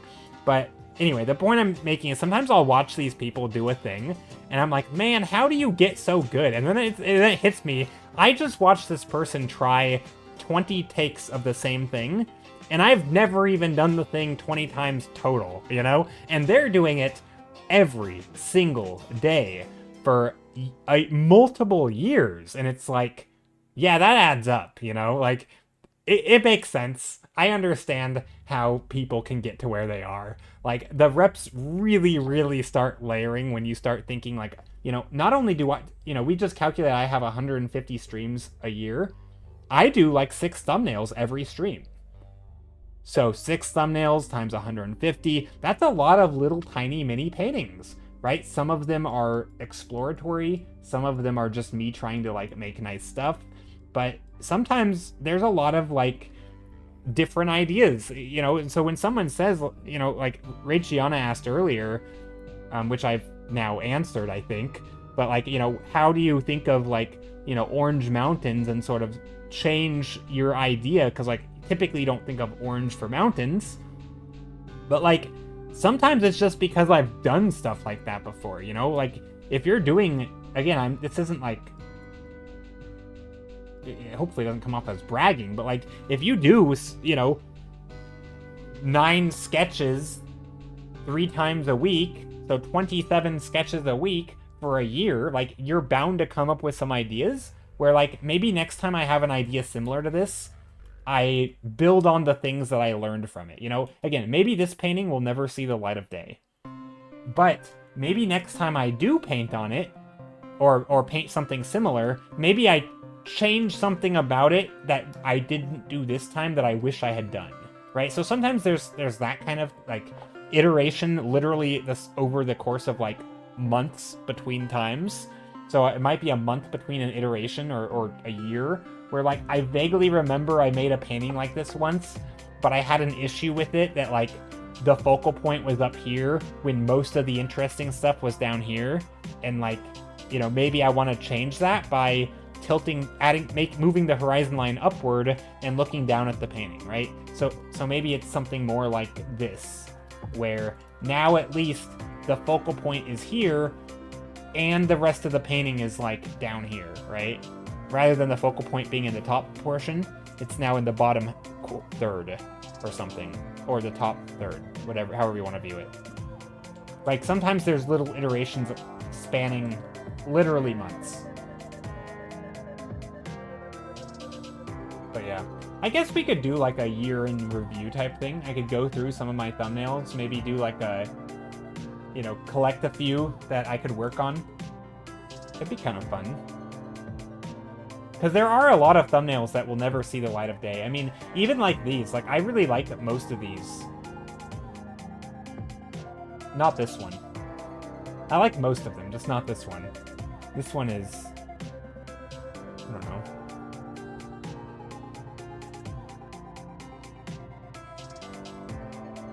If I add little concentric rings here. But yeah, it really is, I mean, we were talking earlier about, like, learning things, deliberate practice, and, obviously not every painting that I make is good practice. Some of it's probably literally bad practice, like practicing bad habits.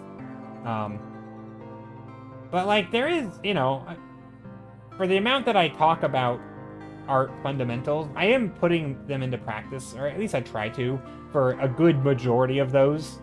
And so you would think that, like, you know, it's gonna have some effect. Again, it's not guaranteed to, but that's a whole nother rant topic. The idea that simply doing a thing a long time is gonna make you really good at it, which is evident by me playing chess without the intent to get better. I just will play games because I enjoy it, but I'm still the same 1600-ish rating that I've been for literally years, with very, very minimal improvement. Like, if I want to improve, I would need to study chess. I would need to you know, basically do lessons or do drills or, like, do things that are going to actually improve, right? You know, learn from people who are better than me without just, like, me trying to brute force it on my own, right? And that same is true for art, you know. Just simply doing a lot of it isn't guaranteed to make you better, but, like, as long as you have the mindset going in that you're gonna try new things occasionally, you know, do put in some thought and, like, problem solving, like, at the very least, like, the thing that I get better at, I may not be getting better at the technical skills because I do a lot of the same stuff, but I do think I get better at building on my ideas because I talk through it, right? Each time that I iterate, it's a little different, and so at the very least, I have a lot of iterations of things to sort of fall back on an experience. So I do think there is some value to that.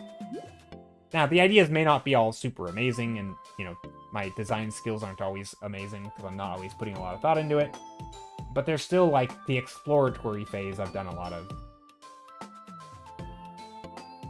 That burgundy against the green is really nice. Yeah, it is. I like it. What if these are, like, little natural rings that we've created? Almost like there's the epicenter here of, like, it's almost like a shock wave. And maybe these would be little tiny mountains. Or maybe not tiny, maybe they're big mountains. Then we would need more atmosphere. See, that's another... Again, I know I keep harping on the same point, but, like, that kind of questioning, right? That right there, what I just did, that is the answer to Raychiana's question like an hour ago, right? It's like, what if this was a thing? And then I say, well, if this was bigger, if this was super far away, surely there would be more atmosphere. So, like, I could make these things mountains right here, right? Little tiny mountains in a ring. But if I do that, if that's the choice that I want to go down, I now need to correct something in my you know, representation of this. My model is wrong. My model should have more atmosphere. Now, that would make sense that these could be very, very distant, and maybe there's some and not need to. It doesn't need to, but it's tiny little mountains. Yeah, I mean, like, if they are mountains, then the stuff far away is really far away, right? If this is a whole freaking mountain that had its own, like, geological, you know, plate tectonic stuff happening, right? Then these things are, like, if this is how big the mountain near your home is, these are so far. Now, the atmosphere could be thinner. Exactly. The atmosphere could be thinner, and maybe it's crystal clear and there is no atmosphere. That's totally valid too. But then you still have a problem, which is, how do you depict the scale and the distance? Right? If you can't use Earth-like atmosphere to depict scale and distance, how do you do it when you have thin atmosphere and really freaking big mountains, right? Well, now you need something else, and that's another problem to solve, right? And so now, thinking like a scientist, well, what are the ways that I know about art to show scale? Well, we can use familiar items or objects, like maybe put a bird in here, or an airplane or a helicopter, right? If maybe I put a giant helicopter here, and it's this big, like, now we know how big these are, right?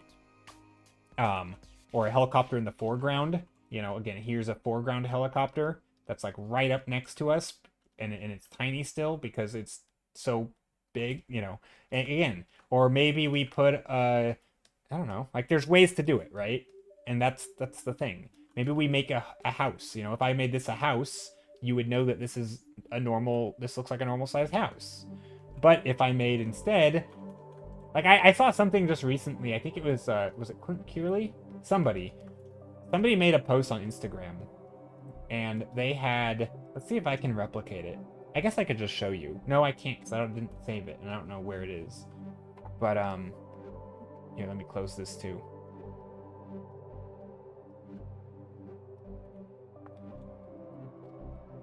So, this post was about scale. And they did something like this. It was, they had like a ship, and do not critique my flying, my spaceship. This is my ship design. It was a post on Instagram. Maybe somebody knows who I'm talking about. I think it was Clint Kearley. I could be wrong though. But basically it was like a tip for adding scale, and it was just basically saying, you know, if, oh, you know what I didn't do? Let's copy this. It's a prosthetic leg. Okay, well, it wasn't supposed to be. Hold on, let me do this. Imagine this is a spacecraft. I don't know how you make spacecraft, but here's a spaceship. Maybe we'll go like this. I don't know. This is the thing. Okay. Anyway, this is our ship. Let me copy this. Okay. So one way you could do it is like, if you were to do this, and this were the cockpit, right? This tells you something about the scale, right? OMG is spaceship. But no, I'm just, hey Rona, no, I'm just showing a scale thing that I just saw on Instagram. I don't know who posted it. But if instead you did this, and you made like a cruise, you know, this is going to give the scale of like a cruise liner, right? Where you have all these, or whatever you call it, right? Like this is like a ship with all these little windows. Like that's going to make it seem like a different scale, because in one of them, this is the cockpit, and in another, these are also windows. And like the scale completely changes when you have something like this. So like sometimes just a detail can totally change scale. I thought it was cool. So yeah, that's my scale rant, which is to say, you know, sometimes it's adding familiar things like windows. You know, if I put a bunch of little windows here, it's gonna look like a city. If I put a big window, it's gonna look like a small house, you know?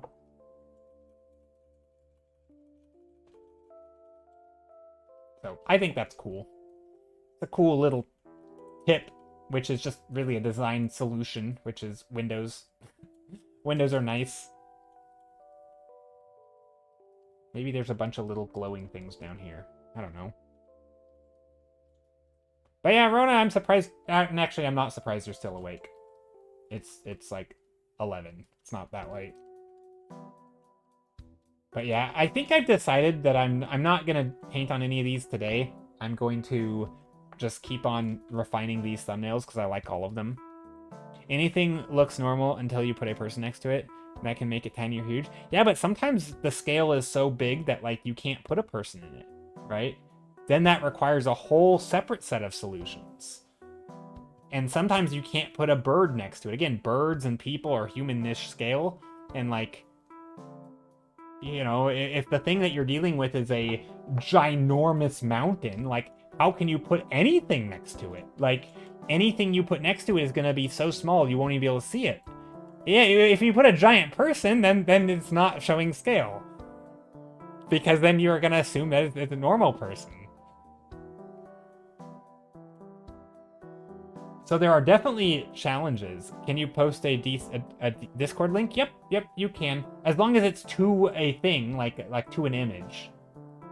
Yeah, I mean, don't just be like dropping someone else's Discord, but... Also, speaking of which, Ron could, because Ron is... shout out, you know, let me shout out Ronald. Also, Ronald, what did you work on today? You just rated us, right? Shout out Ronald P. Maxwell. I don't know why I didn't do my proper Ron shoutouts and stuff. Yeah, if you guys don't know Ron, go follow him. He does tons of world building. Yeah, let me show what you were working. Speaking of design, Ron is great, and he does design. Ooh. So what is this? What am I looking at? Tiny person, big dragon? Oh yeah, that's a good way to do it. Yeah, yep. But see, then it's tricky because then you could always ask: is it a tiny person and a big dragon, or is it a normal person and a big dragon, or is it a medium dragon and a small person? Like, how do you know, right? And that's where things like clouds, general shapes, plants, foliage, anything that we can relate to. If you put one more thing in here, like a big bird or, these big plants in the foreground, that's going to make that person feel a lot smaller because now the plants are huge, right? And so, yeah, this is great. Is this yours? This is very cool. Okay, Ron has some art.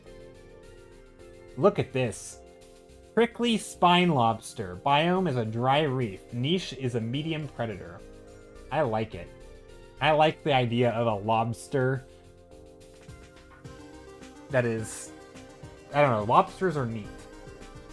Also, are lobsters predators? I mean, I'm sure they're everything... A lot of things are predators to some things and not others, right? Isn't that how that works? Like, I'm sure they prey on something, right? I never understand how ocean life, like, everything's so slow. Like how does a lobster hunt or successfully get things? Like, aren't they so freaking, like, they're not quick, right? Aren't they, like, pretty sluggish? I never get it. Like, I guess they just walk up and snatch them? I don't know. I'm sure this is where Casey's stream would be good. I should ask her next time. They move through the biome hunting and eating pollen eater mollusks. Gotcha. They're quick underwater? Oh, are they? Okay, that makes sense.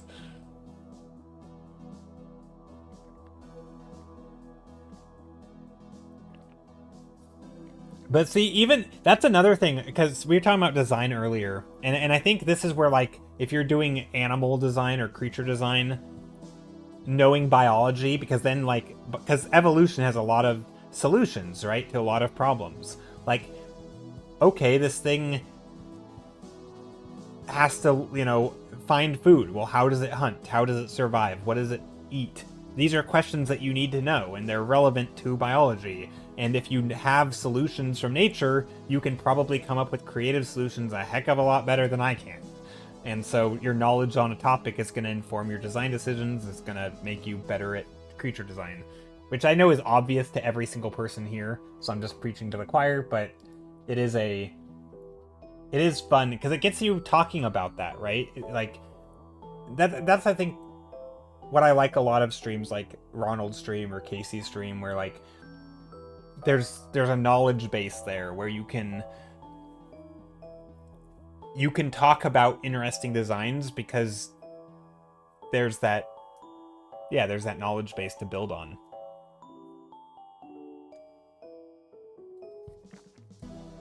Most lobsters are omnivores. Okay, that makes sense, kind of. But specifically, their claws to crack open shells and eat clam bits. Oh, interesting. Okay, that makes sense. So they're breaking open things that are not moving quickly. They're not catching their prey and they're not like snatching a fish out of the air. They're okay, I see. That makes sense.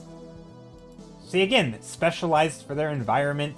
I mean, that's yeah, that's cool. I like that.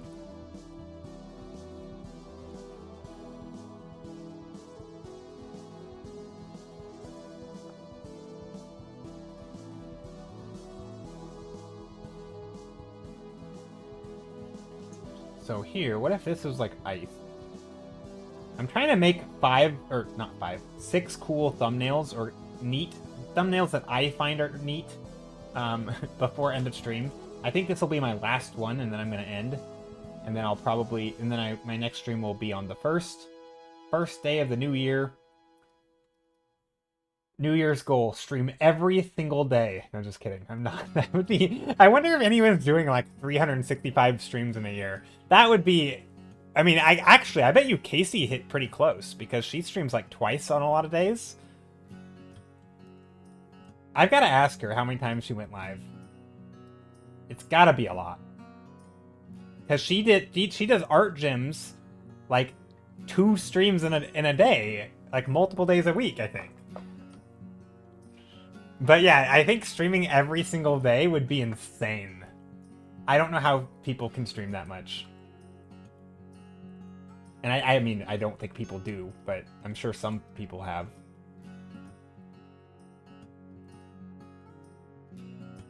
Even like 5 days a week is wild.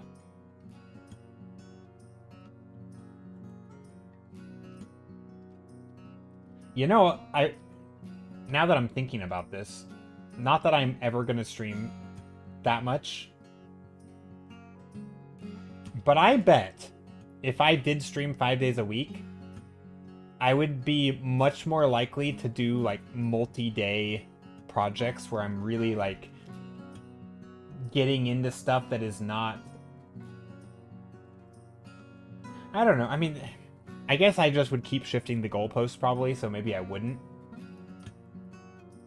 But there's this idea that I sometimes think about, especially if like when other people are getting down on their own work and like maybe they've spent like they spent like a month on one painting and they're like, oh, and the question oftentimes comes up sort of like, how do you avoid feeling depressed when that one painting you worked on for an entire month isn't very great, right? And oftentimes my solution is like, just do more. Like, don't spend so long, paint more things, right? Quantity over quality, and you will have good ones in those, if you did a painting every 2 days instead of spending a month on it, so one painting for every 2 days, so, you're instead of not a painting a day, but there's 3 days for a painting or something, right?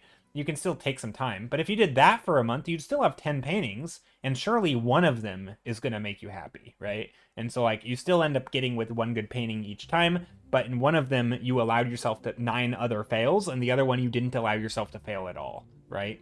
And so by doing more, you have more fails that are acceptable because you're still going to get those same number of wins, right? It's kind of a weird way of thinking about it, but I find that, like, if I were to stream twice as much as I do now, maybe I could have 3 streams extra a week where I'm just doing total garbage, I don't need every painting to be nice. So sometimes just like increasing the amount, obviously if you're already doing a lot, you don't want to do that because that's just unhealthy, but sometimes just doing more allows yourself to like loosen up. At least that's how I am. Maybe that's not really advice for people. That's just sort of like how it works for me sometimes. By allowing myself to do more, I also kind of give myself the grace to fail more because I know that I'm still going to end up with some good stuff at the end because I'm making a lot.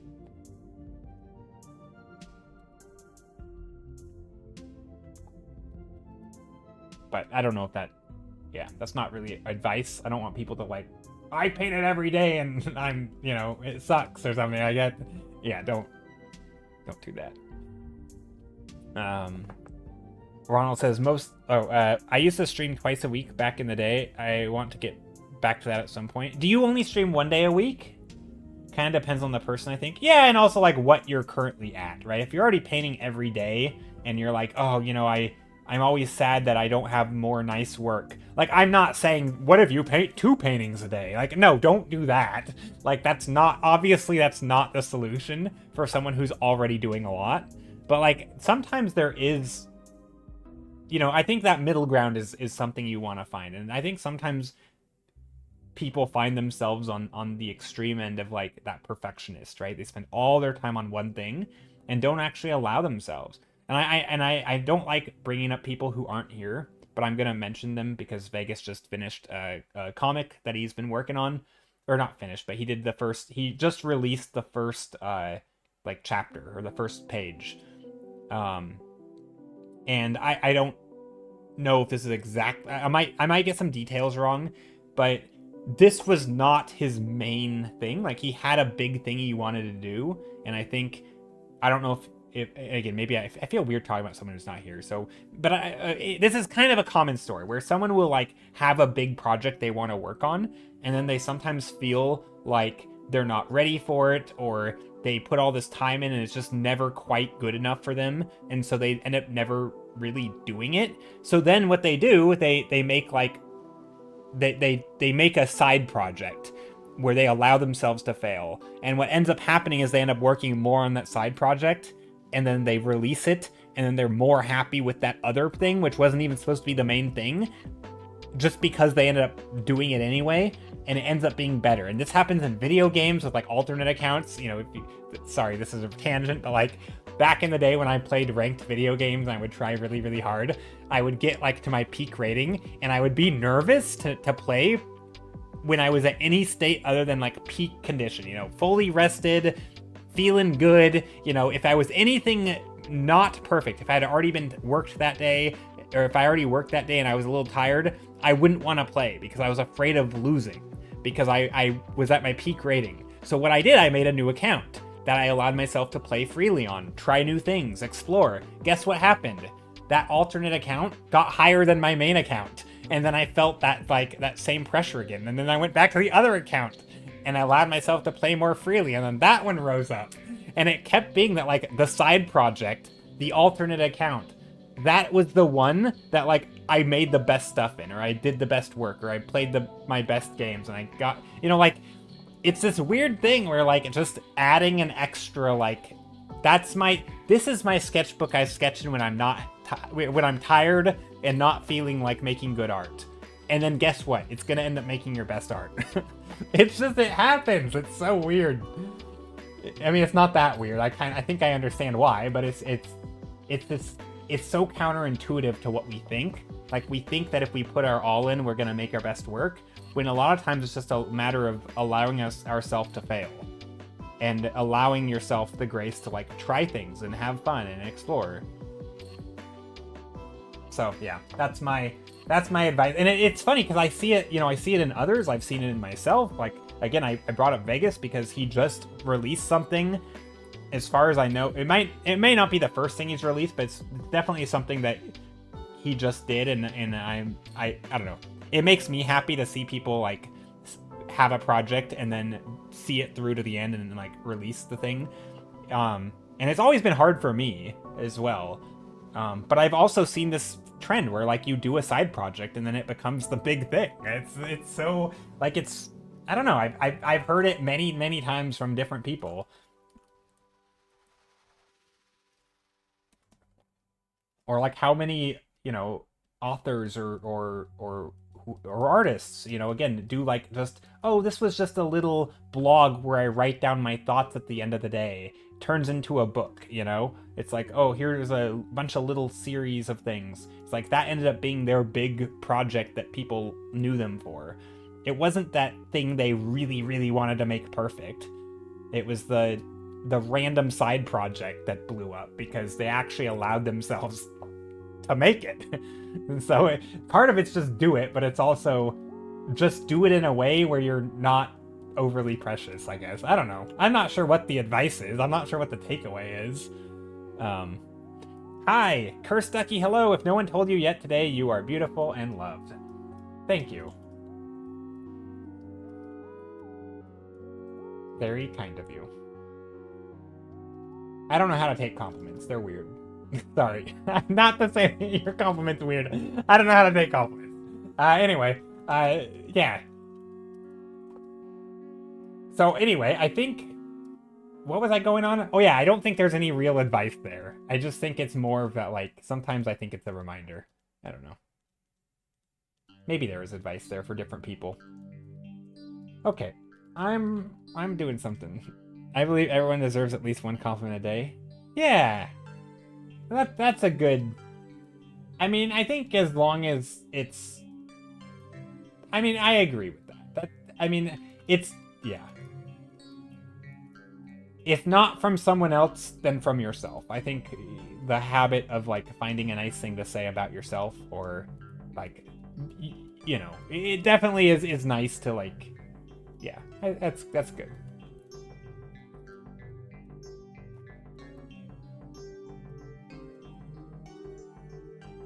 All right, what am I doing with this painting? Let yourself make mistakes. Yeah, that's, I mean, but I think sometimes the way that happens is by people creating like a new playground, right? And this is where, like, you know, I got on this whole rant because I'm talking about like a hypothetical adding more stream days. Not saying I'm gonna do that, but if I did, I do suspect that if I treated those days as like the play days where like I can just make more mistakes, like a playground or a sandbox, it probably would do a lot of good for me, right? Because it would, I mean, it would do a lot of good until I start treating it as my main thing, and then I would have to find a way to make a new play, like, sandbox. Just like on my ranked accounts in League of Legends or whatever, where, like, my main account gets high, and then I make an alternate account, and eventually that takes over, and then I have to, like, either make a new account, or I go back to the old account and treat that as garbage until I can, like, allow myself to fail, and then it kind of just ping-pongs when which is my main thing. You know, there at some point you would eventually just move the goalposts because it happens. I think we all do that, and we're never gonna be like. It's hard to always be in the mindset of allow yourself to play. But yeah, I think it's making the room. It's not even saying allow yourself to fail. I think everybody knows that, right? Everybody knows like, oh, you gotta make mistakes to learn. But it's more like, how can you get in the mindset to do that? Because it's hard, especially if you don't believe it. And this is where I think like offering up examples is nice, because if you can actually convince yourself that it's the right thing to do, I think you're more likely to do it. If you're just doing it because you heard someone say to do it, but you aren't really convinced, or you're like, I don't think that'll work for me, like, why would you ever do it?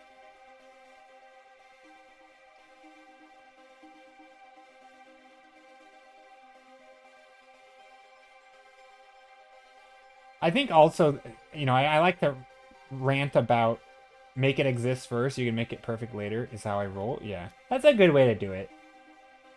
But I think it's still tricky, though, because there comes a point where if you just do that long enough, that thing that you just made exist first will get popular, or people will start to expect a certain thing, and then it, like, you start freezing up because you now have expectations. At first, maybe you didn't have expectations, but over time, those expectations rise, and then it's like, if I'm gonna make something, it needs to meet this level, and it's hard to live by that, especially if it's public.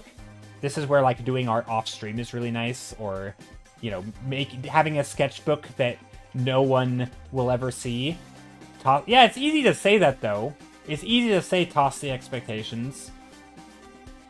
But also, the reason that most artists are able to get to, like, any level of proficiency is because they place expectations, right? It's because they, or at least in my opinion, it's that, like, making a choice, like if you're a designer, right? You're not just going to settle for any design solution.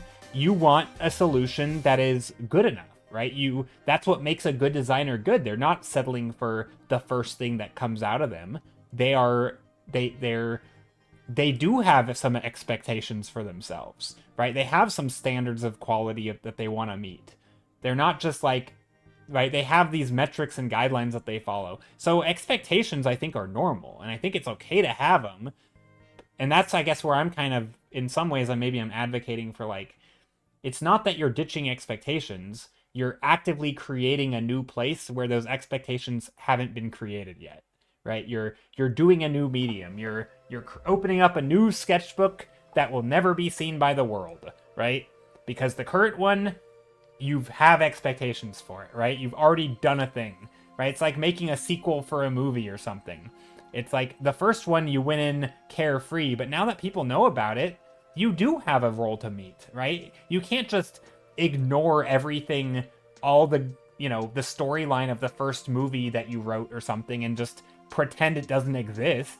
It does exist. You have these things that you need to, like, you know, you have consistency you have to have, and like you have all these things that have to happen, and it makes it hard because it's not a blank slate anymore. And I think that happens in both, you know, in like the goals you set and stop and breathe, man. I'm just ranting. This is my state of being. This is my state of being. So yeah, I just think that happens a lot. But I do talk without breathing a lot. I don't even know when I breathe. I think I just like absorb it through my skin when I'm ranting, so I can have a constant stream of word vomit. I don't even know when I take my breaths. But yeah, I think the osmosis, I know. I do think yeah, I think it's much easier said than done to just say toss the expectations. I think that's where having methods that work for you and ways of doing it, having actual solutions rather than just a goal of toss them. I don't know. It always bugs me a little bit when people, I mean, I say it too, right? Like, just do it. Oh yeah, easy for you to say.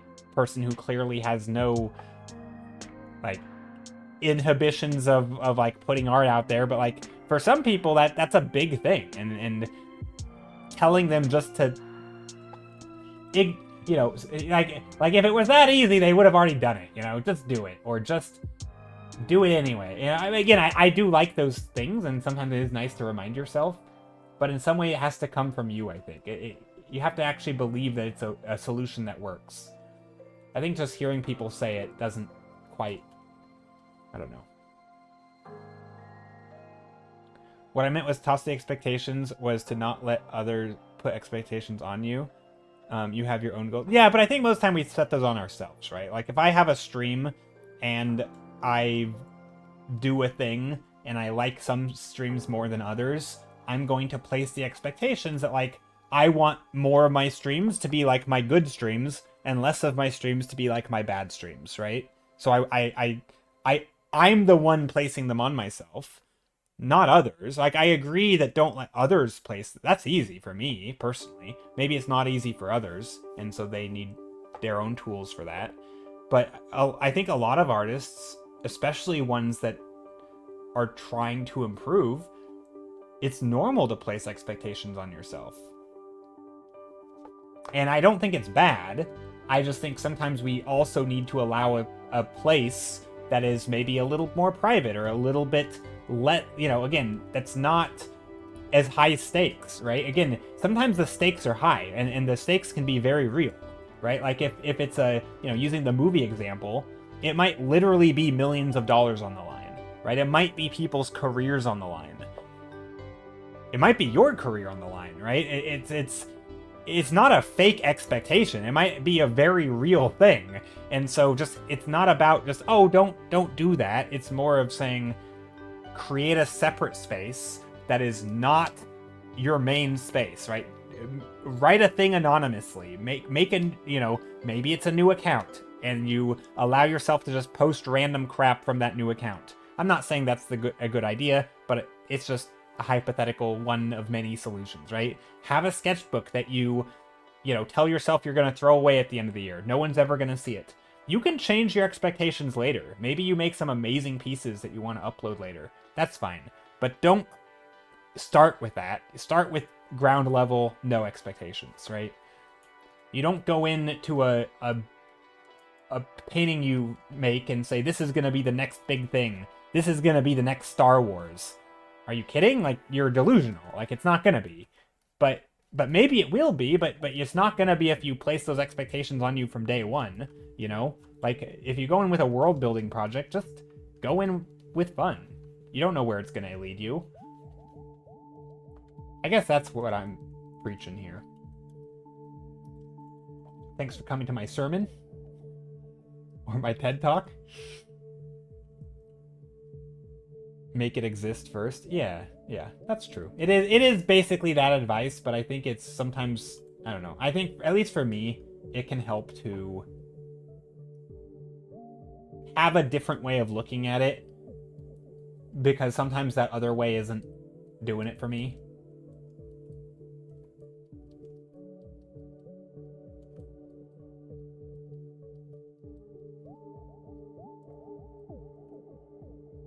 I don't know. Sometimes it feels a bit like telling someone who's having a panic attack, you know, just breathe. Well, no kidding. If it was just as easy as it's like I can't breathe, just breathe. I can't. Like that's the whole problem, you know? It's like what do you want them to do? You know, you can't just tell someone to do it, you know? It's always been a little bit annoying to hear this advice. Again, I get it, and I think it's super useful for a lot of people. Heck, it's even useful for me, but it it can be a little bit like ham-fisted. I think sometimes more nuance is needed, or different ways of thinking about it. I don't know, and that just relates to art for me in general. A lot of solutions to problems are just thinking about it in a slightly different way. Same with science, right? A problem might be if you're stuck in one way of thinking about something, you may not ever look in the right space. You know, it's like zooming out, zooming in, thinking about different scales of things. Anyway, we are getting down to the end. The end. Last stream before my birthday. And then I will have my birthday stream on the 1st. That's where the 30 in my names come from, is the 30th of December. I don't know if people... I think I've mentioned that a few times, but a lot of people... Sometimes people used to ask... I haven't been asked in a long time, but it used to be like, what's the 30 stand for? It's just the day of the month. That's all. English doesn't have enough words to express a lot of nuances? I think it does. I mean, I'm sure there are, like, maybe not simply. English may not have enough words to express the nuances simply, and undoubtedly there are concepts that are, you know, like, we haven't discovered yet. So, like, we don't have, like, we don't even know how to describe a thing. But even complex things in, like, other languages where, like, they have a word for a thing, we can describe it with other words. Like, language is very buildy upon itself-ish. I don't know what you call that, but like incremental, where you can describe complex things with simple words. You don't need a lot of words to describe nuanced things, I don't think. Especially when you can start using things like analogies and metaphors and other stuff, like, or relate to experiences people have, where you don't actually need to have a word for the experience. You just describe a relatable thing and then say that, but in a different context. Like, we have tools. I don't think English or any other language is, like, lacking those tools.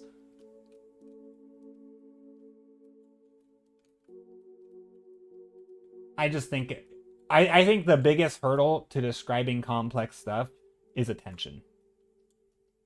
I think people, if they don't get to the point... I mean, I know I do. Like, if I'm hearing someone talk and they don't get to the point quickly enough, I think sometimes I'll also start losing interest, and then I never really hear what they have to say. And I know other people do that to me, where I will be rambling, and I feel like I'm never able to make my point, because it's clear they are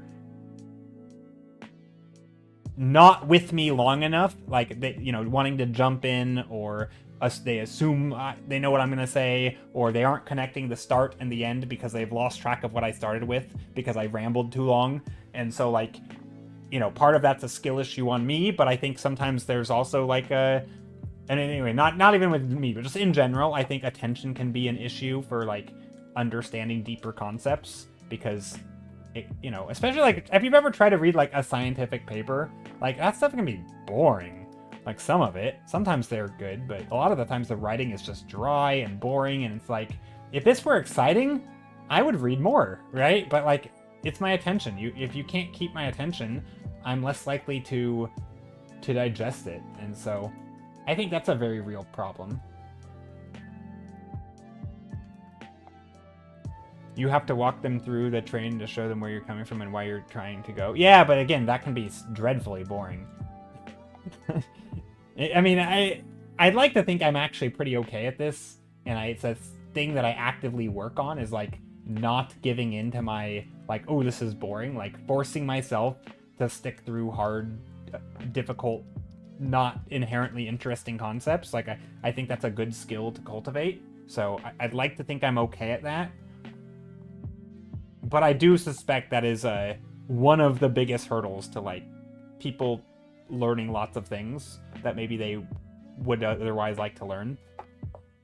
Like I'm a believer that anyone can learn pretty much anything, you know, not including like severe learning disabilities or not even learning disabilities, even then probably, but like like um like having a major deficit, right? Where it's like you're incapable of learning. Like I think most people are capable of learning most things, but the biggest hurdle is like attention, whether they care about it at all. And if you're uninterested, you're never gonna learn it. It's your B-Day. Happy B-Day. Thank you, Sarah. No, my B-Day is tomorrow, but I'm gonna have my birthday stream. I think I was deliberating all stream whether or not I wanted to do a stream tomorrow. I don't think I'm going to. I think it's well, actually I'm not going to. I'm gonna do a stream on the 1st. So the 1st is gonna be my birthday stream, which isn't really anything special. It's just another stream, but I'm just gonna call it my birthday stream. Literally just another stream. But yeah. But yeah. Today's fun. I've only done thumbnails today. I did 0 iterating. Or zero refining. But yeah, how are you, Sarah? Hope you're doing well. Hope you're I don't think I've said hello after Christmas, so I hope your Christmas was good. Maybe I did, I don't remember. Well, happy early B-Day, thanks. Yeah, I mean, if you're in Europe, it's gonna be in 20 minutes, so...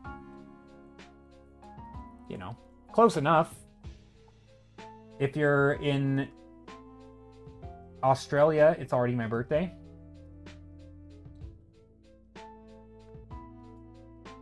If you're in lots of places, it's already my birthday. It's actually... Where I am is one of the last places that it's my birthday. Does that even make sense? Is that a coherent thought? Being in the west coast of the US, I'm like the last person to reach my birthday. Not the very last, but like it's pretty late.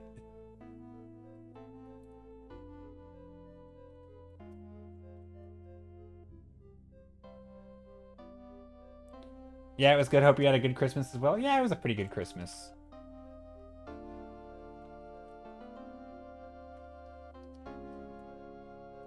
It was a good Christmas. No drama. It was just a very chill family gathering. We ate some food. We had some lasagna. Christmas lasagna. I don't know if that's a normal thing, but it was this Christmas. It was delicious. We opened up some presents. Hung out, chilled with most of the family. Yeah, it was nice. It was a good old time.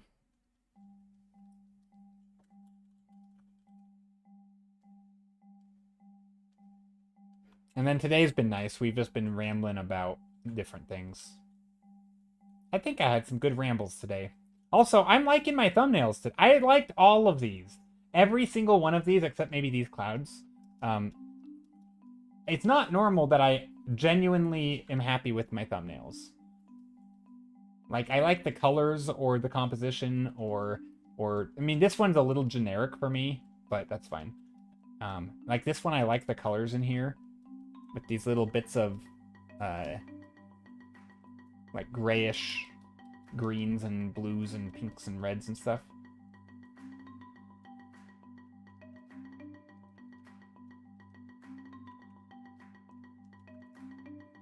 Yeah, the colors are nice. This one's fun, you know, interesting design kind of with this radiating thing.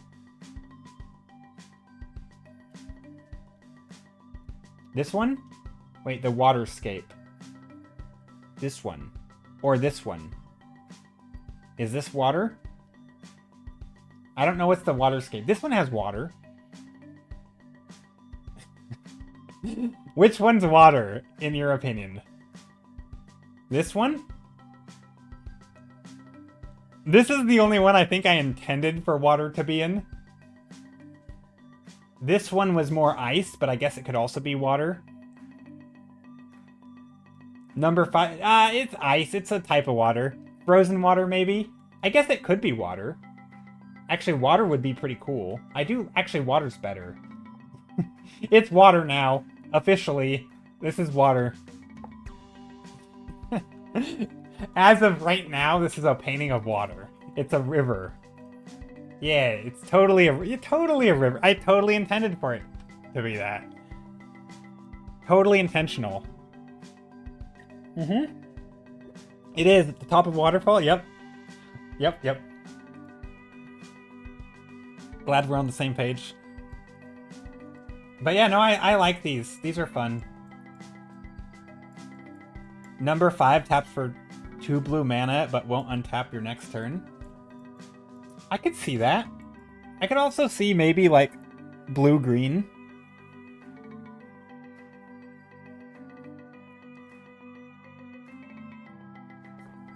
Although it's not... No, it'd be blue-red. It's mountains. There's a mountain here. It's totally blue-red. No green here. This is blue-red. Although... this is blue-white. This is totally blue-white. I feel like this is Island Plains or Island Mountain even. Again, it's hard because like... no, this is like blue, white, red. I don't know. It could be anything. This is definitely blue or white. Blue-white maybe. No, this is white, not blue. Needs water. For sure needs water for blue. This is, I don't know, green, red? Or just green? Or, no, it's not really a forest though, it's more mountainy. So yeah, this is just like red. A lot of these don't work that well for Magic the Gathering colors. Green-black, that's true, it could be green-black, yeah. A little bit green-black. This feels like definitely red. This could be red-green or just red. Sorry, if you guys don't know what we're talking about Magic the Gathering color pie. So there's red, green, white, blue, black, and each color, you can kind of think of it as like a Harry Potter house, where, yes, MTG, yeah, you're meeting. Where you can kind of think of each color pie as like a Harry Potter house, where they stand for different qualities. Some are...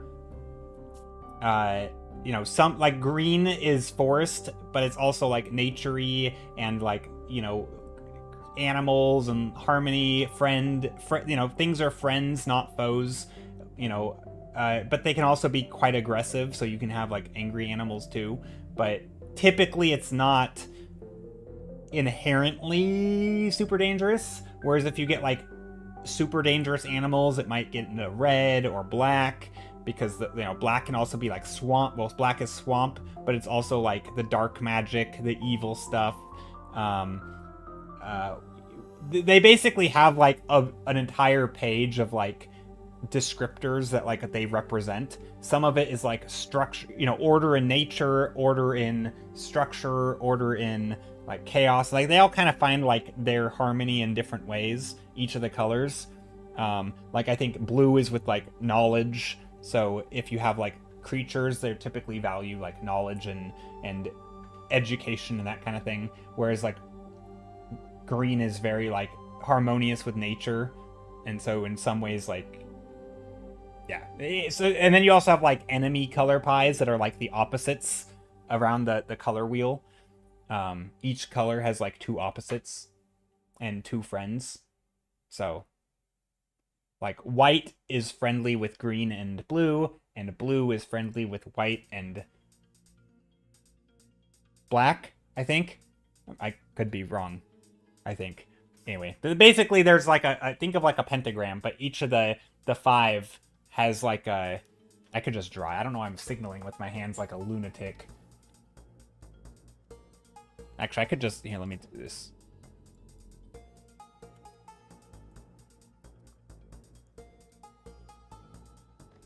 So you have, like... Sorry, this is the end of stream, by the way. In Magic the Gathering, you have, like, white, green... Oh, that's not very green. Green, blue... We'll just get rid of this. Red, and black. And so these are the enemies of white. Right? These are the enemies, I think. Yeah, these are the enemies of blue. And then these are the friends of blue. Right? So ally colors are the ones next to it. Enemy colors are the ones away from it. And they kind of represent opposite sides. Like, this might be like swamp and like think of like toxic waste and destroying nature and like nature going to ruin. And this is like nature, you know, green is like harmony with nature. And so they're kind of at odds, right? But this is also like chaos and this is like order. And so you have the conflicting colors. They're basically like Harry Potter houses. Anyway, and it's fun. It's a fun way to, it's fun for creativity because you can use it as a creative tool to, like, you know, if you imagine that a character from this environment is in this environment, how might that play out, right? And this is actually the way a lot of Magic the Gathering sets are designed, where you might have a set that is kind of based around, you know, these colors or something, or like enemy pairs, and then they also have to kind of figure out, like, well, how do allied pairs work together, right? In this world, how do things... So there's a lot of... it's a really fun tool for creative sort of ideating or world building. And of course, you don't have to have Magic the Gathering pie, right? Some people will use, like, star signs, right? Really anything where there's, like, some sort of, like, different thing. I don't know. There's a lot of fun ways to do it. You could obviously use Harry Potter houses. It's one of my favorites. Just because it's... I don't know. I feel like everybody knows what you're talking about when you say that, kind of. What are other ways? Yeah. Anyway, we've done some stuff like that before, but... Alrighty. Thanks for being here, everybody. Next stream will be on the 1st, next year. See you next year. It's always fun to say that. Telling people see you next year. I don't know why. It's just, it's fun. It's one of those things where everybody has heard it a million times at the end of every year. Somebody will tell them see you next year. But it's just, I don't know. It's fun to do. Alright. We are going to raid. So, yeah, I guess I will stop the VOD right now. Take care, everybody. Oh, I guess I'll give my ending stream things. Like, I have a Patreon. If you'd like to support me further, you can. It's patreon.com/jstiller30. I also have... What do I have? I have Instagrams. Is that how you spell it? I don't know. Yeah, I have an Instagram. I have Twitter. I have ArtStation. I have all the places. I'm everywhere. Same name, jstiller30. You feel like you've never heard someone say it to you. You've never had someone say, see you next year. Well, I think you're lucky because it's one of those things you just hear. Anyway, yeah, see you next year.